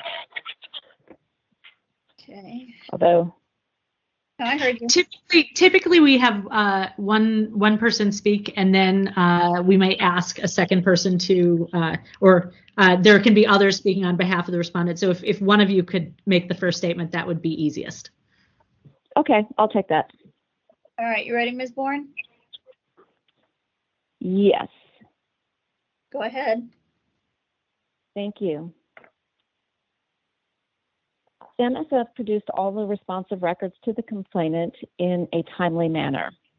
Regarding item number 1, the DeYoung accessibility review had been shared already with the mayor's office, city department heads, and members of the board of supervisors, therefore was a public document and was disclosed. For items 2 through 12, our response was that there were no responsive records. The legal basis for the statement being that FAMSF does not own those records. The Corporation of the Fine Arts Museums is a 501c3 nonprofit corporation. It contracted with MIG to undertake a mobility access study of the impact of the closure on John F. Kennedy Drive on the DeYoung Museum after repeated requests were made of Rec and Park and MTA to address the museum's accessibility concerns. COFAM's agreements and correspondence are not disclosable. Likewise, COFAM contracts with Platinum Advisors are not disclosable. All financial disclosures are publicly available with the San Francisco Ethics Commission in accordance with local disclosure laws. Regarding the Google Drive link, we provided a link because the responsive record was too large to, the email would not let it go through. And as soon as the complainant notified that the link did not work, the issue was addressed and they were given access permissions to the document. To the statement about the domain name of famsf.org, famsf.org is owned and administered by the Corporation of the Fine Arts Museums. So the Sunshine Ordinance and CPRA do not apply to COFAM because under the Sunshine Ordinance, that applies to all agencies and boards and commissions created by the city charter or by ordinance or resolution passed by the Board of Supervisors. And CPRA applies to local public and state agencies.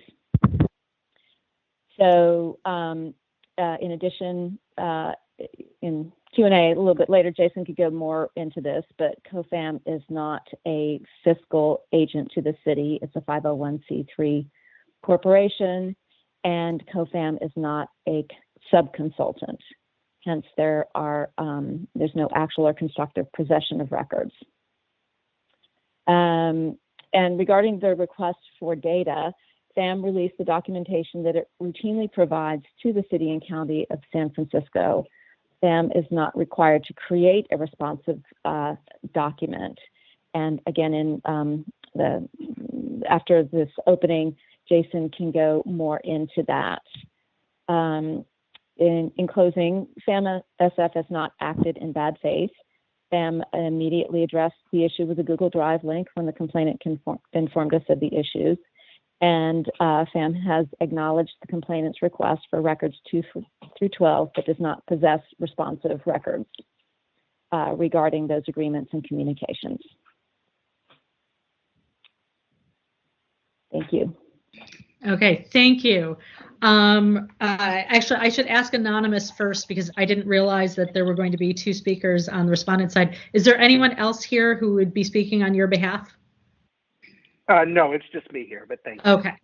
Okay, in that case, Mr. Seifer, we'd like to give you time to talk as well. Are you able to, we try to give equal time on this, but are you able to explain your part of it in just a few minutes? Sure. And can you just verify that you can hear me? Yes, we can hear you. Oh, great. Perfect. All right. Okay. So I think hold on. We're going to have Ms. Leger start the timer. Yeah. How much time?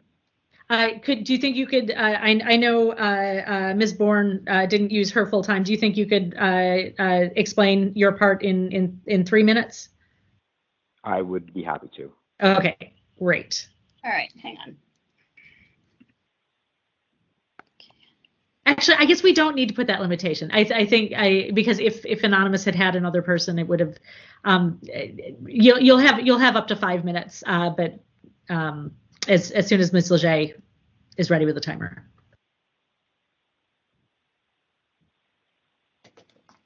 Okay, 3 minutes. You may begin. All right. Okay, thank you so much. So I think there was a number of questions regarding request number 12. That the complainant brought up. So, there's a variety of issues here. So, number one, FAMSF actually did provide the annual attendance data, which we routinely provide to the city controller's office. That was the annualized data that was requested. And the complainant actually then went through a whole series of inaccuracies in their request. frankly. And I think, why don't we discuss a few of those? So number one, the requested records are actually not created by city employees, which the complainant actually states. City admission attendants, they only actually process a portion of the on-site paid tickets. Typically, all the non-city employees, the ex-staff, actually process membership and complimentary tickets, and online sales represent more than 25 to 75% of the ticket sales without staff involvement. So in essence, this is actually not records of the city, and also they are not created by city entities.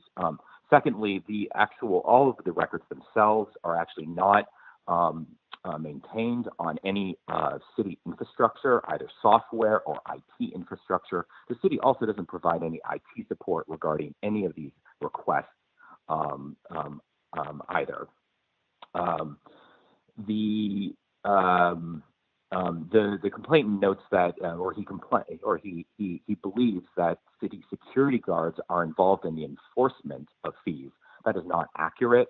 City security guards are not involved in the enforcement of any quote-unquote fee collection. That would actually not be appropriate, as the city security guards are there to protect both the permanent collection and visitor safety.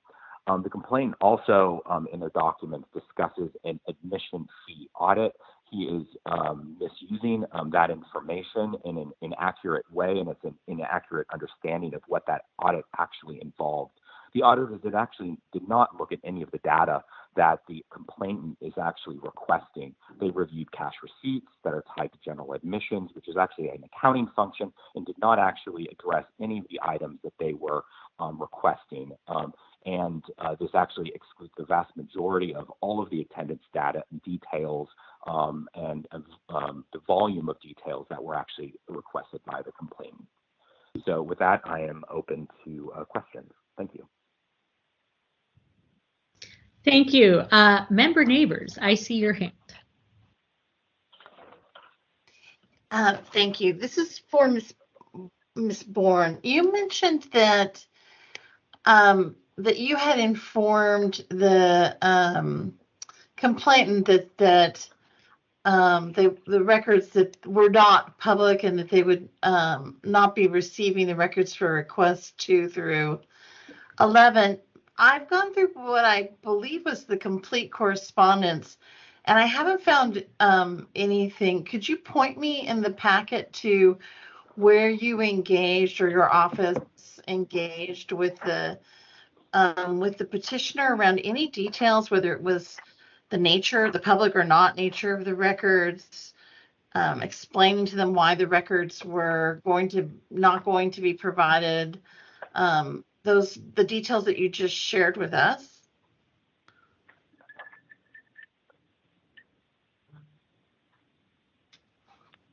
Hold on one moment. Okay, thanks. So we, in our response, we simply indicated we had no responsive records. Right, so that's what I'm seeing. So you didn't explain to the petitioner, given their 12-part request, here's our rationale for why we don't believe that we have records for you, or this is the reason we're not going to provide or do a search for you. You just said that you have no additional responsive documents. And that's, in fact, the memo that you sent us, the 20 lines of the memo, that is the entirety of what you have provided for us as well.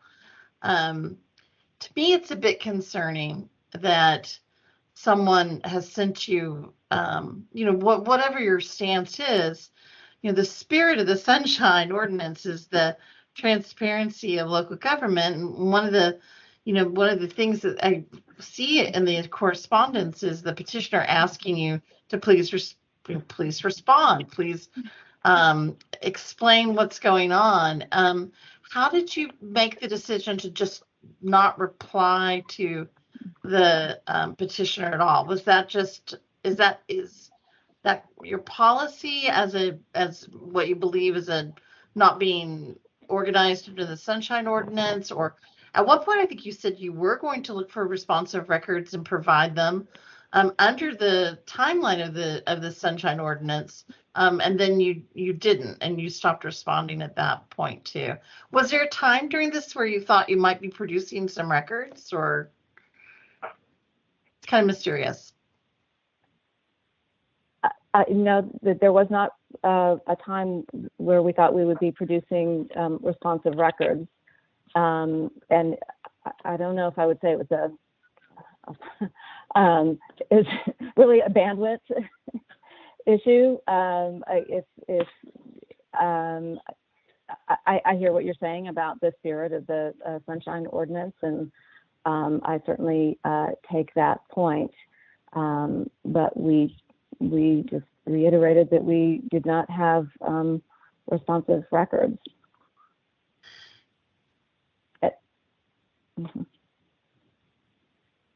Okay. But you did respond with 2 of the items from the list.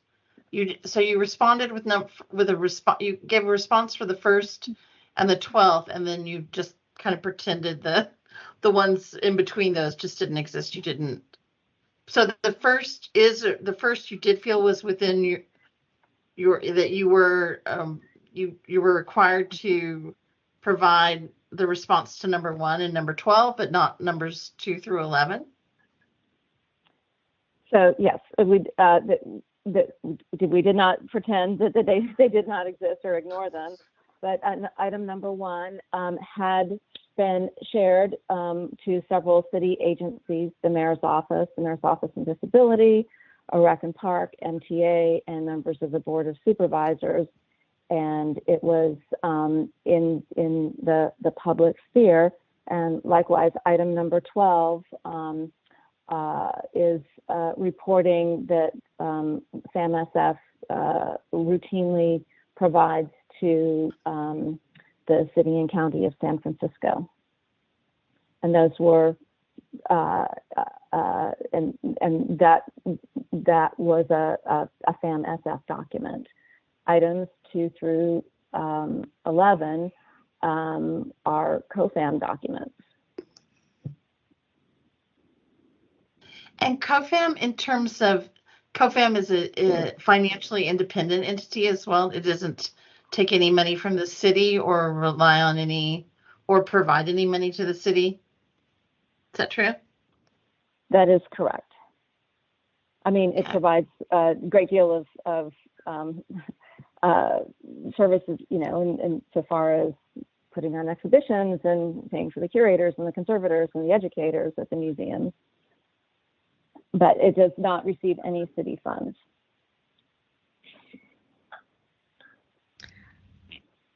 I'm seeing member Neighbors. Did you have additional questions, or may I hand it over to member Wong? Not right now. Okay. Member Wong, I see your hand. Yeah, following up on member Neighbors' questions, I'm wondering if you helped Anonymous or assisted them in getting in contact with folks at COFAM, or those, folks or organizations you believed to hold those documents that were being requested. We did not. We did not. Okay, and then another question I have is, I think in a previous file with the Sunshine Ordinance Task Force, we had heard that COFAM has, I believe, a contract with the city. Is that not correct? Yes, there is Oh, go ahead. There is a one-page memo of understanding between SAMSF and COFAM.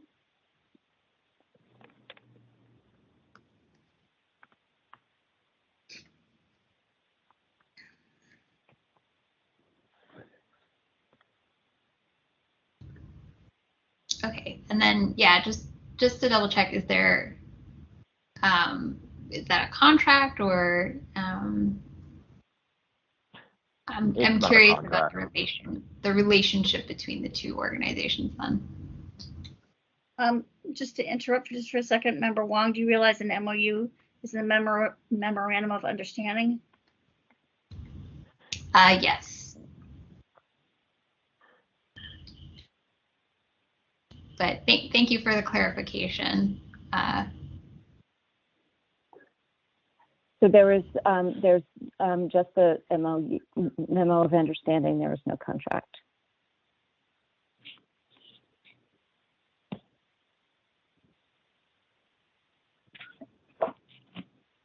So this is Member Neighbors. So generally there's an MOU between two organizations when there is a transactional relationship of some sort, correct?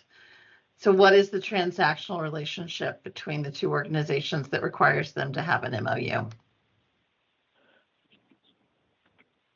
So there is no transactional relationship between the two organizations. I think it's a more of a general understanding of some of the roles that the parties will play, but it actually is not a detailed contract in the way that we would normally think of it. The roles that they'll play in what? In terms of the historical representation of the 501c3s and the work that they actually do, that they perform in terms of curatorial and conservation and collections overall. So there's a partnership. So these are separate five of these. Well, I think so. These date back to the 60s. So but they're in effect now, right? It's a current MOU now, right? It is a very high level resolution of sorts. So it's in effect now. Yes. Okay.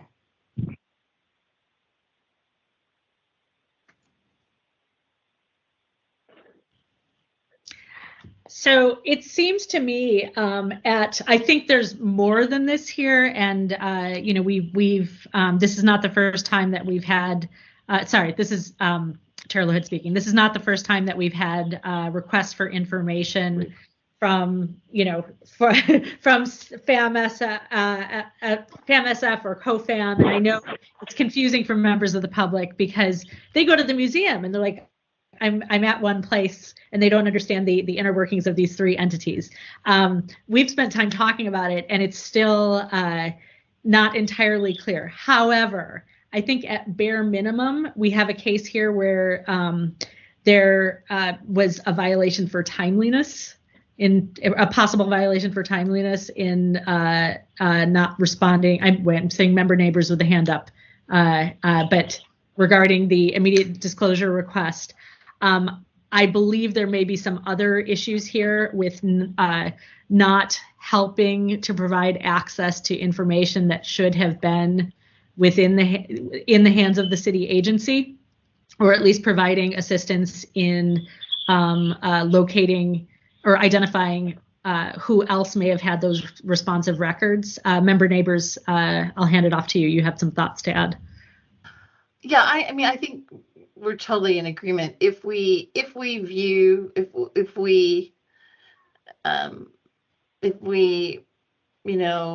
with the argument laid out by Anonymous Pan in the detailed memo, then yeah, we're looking at 6721B, C, D, 6721A. It seems to me what we need to do is, in this suggestion I'm throwing out there, is consult with our attorneys, with Helen and Mark, to clarify whether or not, as we've done with some other organizations, whether or not this falls under our jurisdiction. Because if I think, like with other organizations, I'm thinking of like Parks Alliance, perhaps, or other organizations, even if they're making a nonprofit case, there's still, it depends on the nature of the relationship, right? Whether or not we have that jurisdiction. So that would be my suggestion, that we clarify jurisdiction first before we make send it to the full task force. Can we do that? Oh, you're on mute. Here's the thing, based on past cases involving FAM and FAM-SF, I'm all but certain that it's possible that some of these items would not have to be released, but I mean, first of all, for the one thing alone, it was an immediate disclosure request, and other than there was an automated acknowledgement of the email receipt, but not a. I don't think there was an appropriate response to the IDR, because the petitioner then had to follow. I don't think an automated response is considered a response to an IDR. May I speak to that at the appropriate time? May I speak to that one item? Sure. Would you let me speak to it now? Yes. Yes. So totally agree, and I should have covered that in my my initial statement. That that email went to contact@famsf.org, which is just this big general mailbox, and it did not get sent to. It did not come up. It didn't get sent to the PRR office. So when the complainant sent a follow-up, we realized that had happened, and we did respond at that time. Thank you. Okay. I'm going to hand it off to, I see both of you with your hands up. Member Wong, I'm going to give Member Wong a chance, and then we'll go back to Member Neighbors. Member Wong? I'm actually just realizing now, I'm not sure if we're kind of at the discussion point, because we're hearing on jurisdiction, so I wasn't sure if I should launch into a discussion with the members yet. Right. I mean, that's correct. We are not trying to have a whole hearing here. We're trying to determine, do we have jurisdiction? Are these public records or public acts? Are the records public documents? And does it seem that there's? Yeah, I can satisfy those two, and does there seem like there's a potential violation, and should it be forwarded to the full task force? We have, if we look, there's an order of determination for file number 19058 for violation of response to an immediate disclosure request from the Fine Arts Museum of San Francisco. So there is past precedent by the task force to rule, and to, or not to rule, but to find jurisdiction. So I just wanted to point that out. I'm certain that we have jurisdiction, and I feel confident that and I do hear from Ms. Bourne. I understand that sometimes things are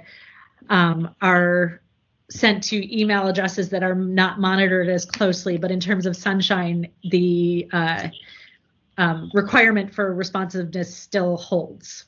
And I know that can be challenging, but it's still a requirement of the Sunshine Ordinance. Understood. Yeah. Yeah. I know that the chair would like us to, forward when we're forwarding things, recommending that for consideration by the full task force, that we're clear and specific with our guidance. Again, though, this is kind of these situations where there's a city agency and an associated nonprofit can be very complicated. And I see, Member Neighbors, I see your hand. I think one of the challenges here is it might be difficult to come up with a very specific recommendation, and also because there are 12 points here. But it seems as though this should be. I do think we should recommend it for consideration by the full task force. Member Neighbors, you had a comment? I was thinking along the same lines, and I know when we're sitting in full task force, I really appreciate it when committees come with a strong recommendation, and so I have been working on one. Jurisdiction, I haven't heard cases, so I'm not as familiar with jurisdiction, so be happy to get your guidance or your feedback, but based on what Member Wong is saying regarding failure to respond to immediate disclosure, it probably means to me then that we have jurisdiction for failure to justify withholding, failure to assist a requester in identifying records, and failure to communicate to the respondent whether or not the requested records are public. And so I have I feel once we're at that point, I'm ready to make a motion. Chair LaHood, you won't have to make it this time. That's number one, and that's the exact motion that I have on my notes as well. So. Okay, I think that's in unison. Whoever wants to start making the motion, and you can talk back and forth through it if there's anything else to add. But it sounds like we have a plan here. So actually, okay. Can we ask of the board what the jurisdictional issue is regarding COFAM and where this is in the law recently? Because this is a very confusing conversation since we're separate 501c3. Right. That does make COFAM being a 501c3 does make it confusing, but FAM SF. Sorry, go ahead. That's right. So could you guys expand upon the jurisdictional issue that you're referring to that seems to trump all of these responses? There was a request made to FAM SF. Is that correct? It was to FAM SF, and we were responsive to FAM SF issues. Yes, that's correct. Okay, so it was a question to FAM SF. FAM SF is a city agency. Is that correct? FAM SF is correct. Okay, so FAM SF is fully responsible for being responsive to the Sunshine Ordinance. Is that correct? To the Sunshine Ordinance for items within its purview, yes. Correct. So I think maybe where things get a little confusing is what is under the purview of FAM SF and what should FAM SF have access to versus, and I know discussions have been, oh, well, that's under the umbrella of COFAM versus FAM SF. At the same time, we know that these two entities work very closely together and often do have access to some of the same information. And it's not entirely clear to us that some of the information that was requested wasn't within the hands of FAM SF, even though it was presented as, well, that's under COFAM. But we just, we actually looked at our records, and that is correct, that it was under COFAM. I hear what you're saying. That doesn't mean that FAM SF should not have access to the same information. Okay. Even though they had nothing to do with it? Well, okay. And even if they had nothing to do with it.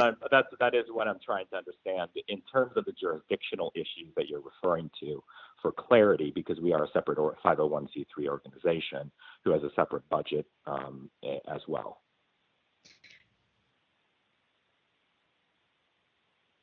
Which is responsible for managing certain functions on behalf of the city. Is that correct? Not necessarily on behalf of the city, but to manage certain functions, yes. Manage certain functions and certain assets that are owned by the city. Is that correct? Some of them are not. Okay.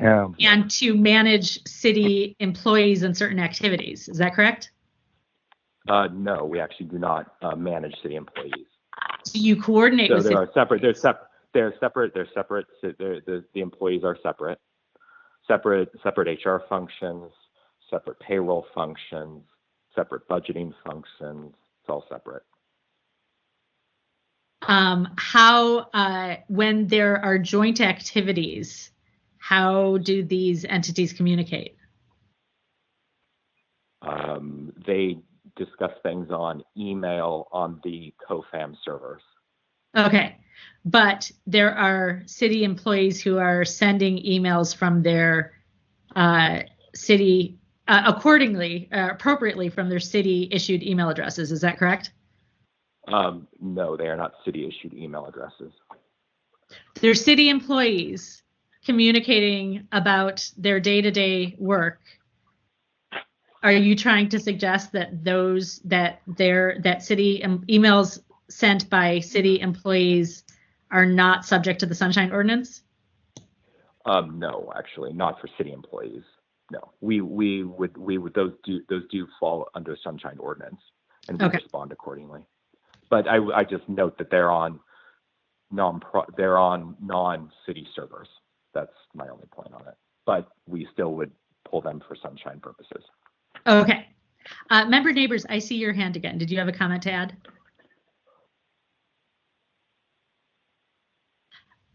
I think you're still on mute.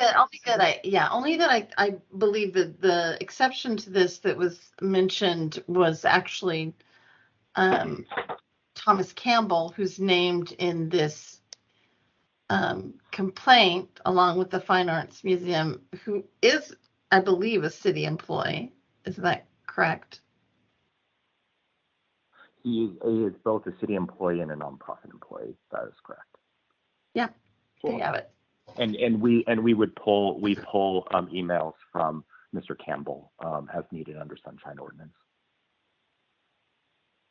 as you would any other city employee. Okay. It seems to me that I agree with my fellow committee members. I think there's enough information here for us to send this to the full task force, because we are supposed to make sure that there's enough information here, both from the petitioner and the respondent, and that you understand what is being asked. But we don't want to adjudicate all of these points here. But questions will come up about who is responsible, what are city employees responsible for, and if some of these requests for information would be information that would be held by city employees. In which case, we totally understand that. Yep. Okay. And hence that was our responsiveness to the requests. They did not involve city employees. And city employees, you don't think that city employees have access to any of this information? My understanding is they do not. Including. If I could just speak to that as the petitioner for a second. Sure. Is that okay? Yep. My question is that it's hard for me to believe that Mr. Campbell, who is the department head and a city employee, does not have access to know how many people visits the museums he oversees. It's hard for me to believe that if the museums he oversees pay vendors and contractors, that he doesn't have access to information about that. I'd also just like to respond briefly to something that Jasifer said, which is that about COFAM's independence, that COFAM's own Form 990 says COFAM conducts this work on behalf of the Fine Arts Museums of San Francisco, which is a charitable trust department of the city. And then later it says COFAM accomplishes the mission of FAMSF. So my view is the city is welcome to delegate responsibilities to a third party, but you can't have a third. Ultimately, what they're trying, the structure would make a mockery of Sunshine in general, because an agency could just delegate all its responsibilities to a third party and claim they have no records. If you have a nonprofit that exists to accomplish the mission of the city, then records related to that mission are public records. Thanks.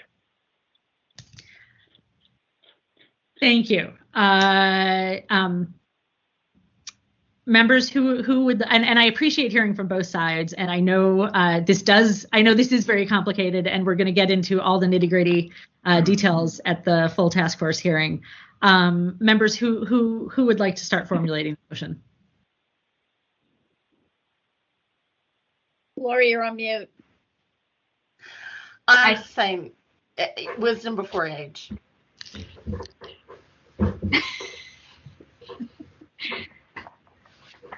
So this is Member Wong. I would like to make a motion to find jurisdiction to forward to the full task force with the recommendation to find violation of 6721B for not justifying withholding. Sorry, I'll go a little slow, Cheryl, so you can type it up. I realized I was talking pretty fast. That's all right. Not justifying withholding. Okay. 6721C for not assisting the requester in directing the request to the proper office or staff person.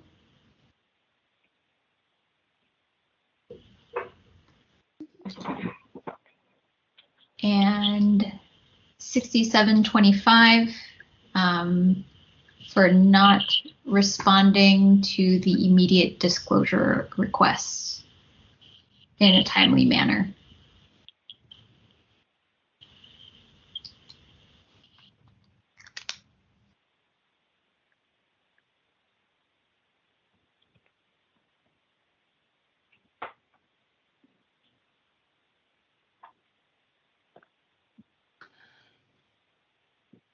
Member Wong, I also have 6721D for failure to communicate to the respondent whether or not the requested records are public.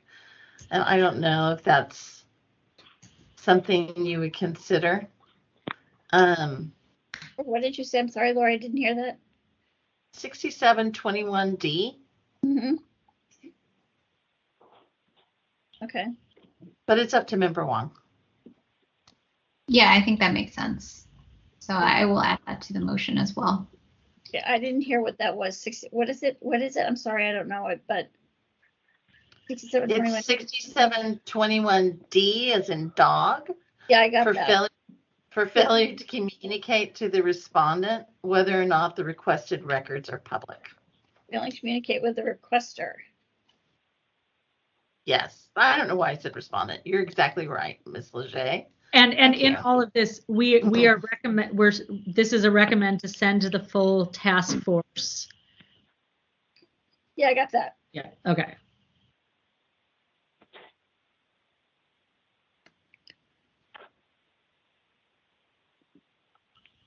And should we add at the end also, and to direct the respondent to produce records or provide justification of withholding in line with each request?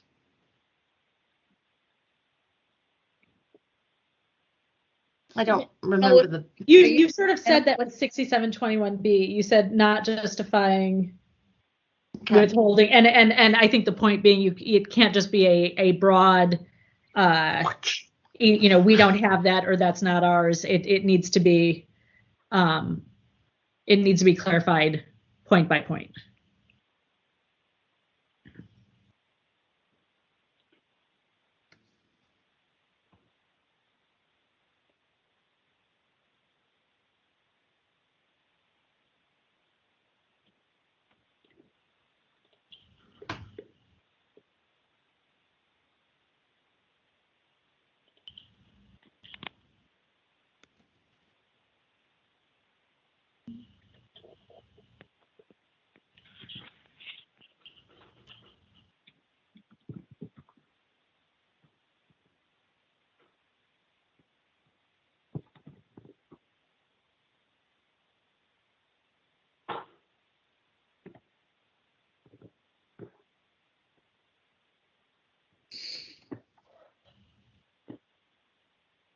Wants to second.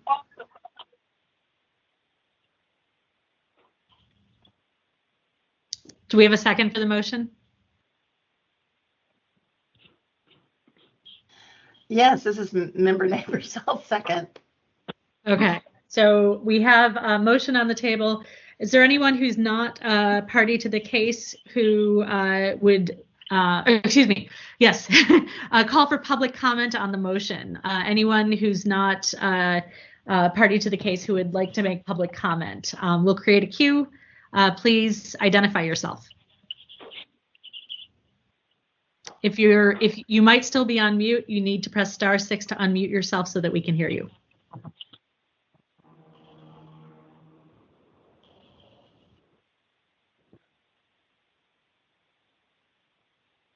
Is there anyone on the line wishing to make public comment on this matter?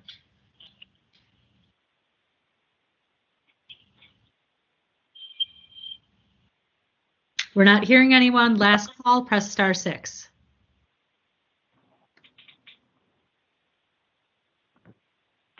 Okay, I'm not hearing any public comment. Ms. Leger, please call the vote. Well, before I do that, you guys didn't decide if the records were public. It wasn't included in the motion is what I mean. Oh. So I guess in that case, I will amend the motion to include that we find that the records are public and that we have jurisdiction. Okay. And just to be clear, when we, yeah, you know what, I'm going to leave it at that. Okay. All right, so are we ready for a vote now that we don't have public comment? Is that a yes, Lila? Yes. Okay. Member Wong. Aye. Member Wong. Member Wong, aye. Member Neighbors. Aye. Member Neighbors, aye. Chair LaHood. Aye. Chair LaHood, aye. Moved by Member Wong, seconded by Member Neighbors to find that there is jurisdiction, that the records are public, and to forward to the task force with the recommendation to find a violation of 6721B for not justifying withholding, 6721C for not assisting the petitioner and directing them to the proper office, 6721D for failing to communicate with the petitioner on why the records are not being provided, 6725 for not responding to the immediate disclosure request in a timely manner. Yes. Thank you, everyone, for coming. We appreciate your participation, and I know this will be, I know it's going to be a very interesting discussion, and we appreciate you coming to our full task force meeting when this is put on the agenda. Okay, are we ready for the next item? We're ready for the next item. Thank you. Item number 7, announcements, comments, questions, and future agenda items by members of the Compliance and Amendments Committee. Members, any items to discuss at a future meeting? Anything that you would like to propose? One thing that I would like to propose, and I don't know if we should propose this for discussion or perhaps just consider forwarding this to the full task force, is I feel like perhaps the task force should discuss the city's policy on erasing Microsoft Teams data after 30 days, which seems to be a little bit at odds with the Sunshine Ordinance. Yeah, I agree. And maybe doing that in a timely way, given that we're going to be doing the annual report soon. Could be something we might even address there. So might get the conversation started. Yeah, that is a good idea. In fact, perhaps this is an even further discussion. Maybe I will just send an email to Chair Wolf as something that we have noted based on our compliance activities, and this is something that the task force should be aware of. Okay. Anything else that you can think of at this time? Okay, I'll do last call for public comment on the issue that I just mentioned. Do we have any members of the public who would like to make public comment on the city's Microsoft Teams retention policy?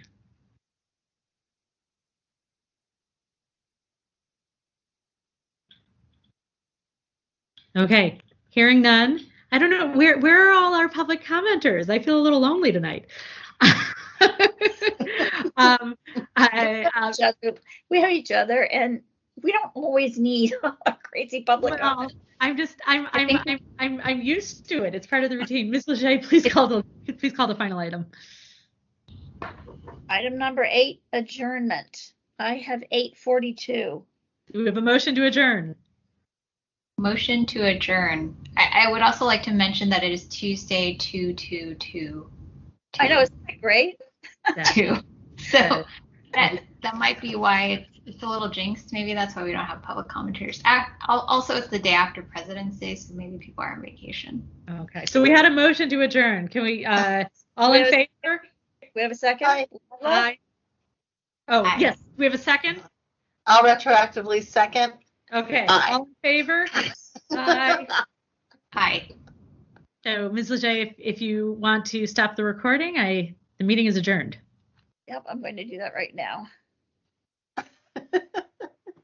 Bye.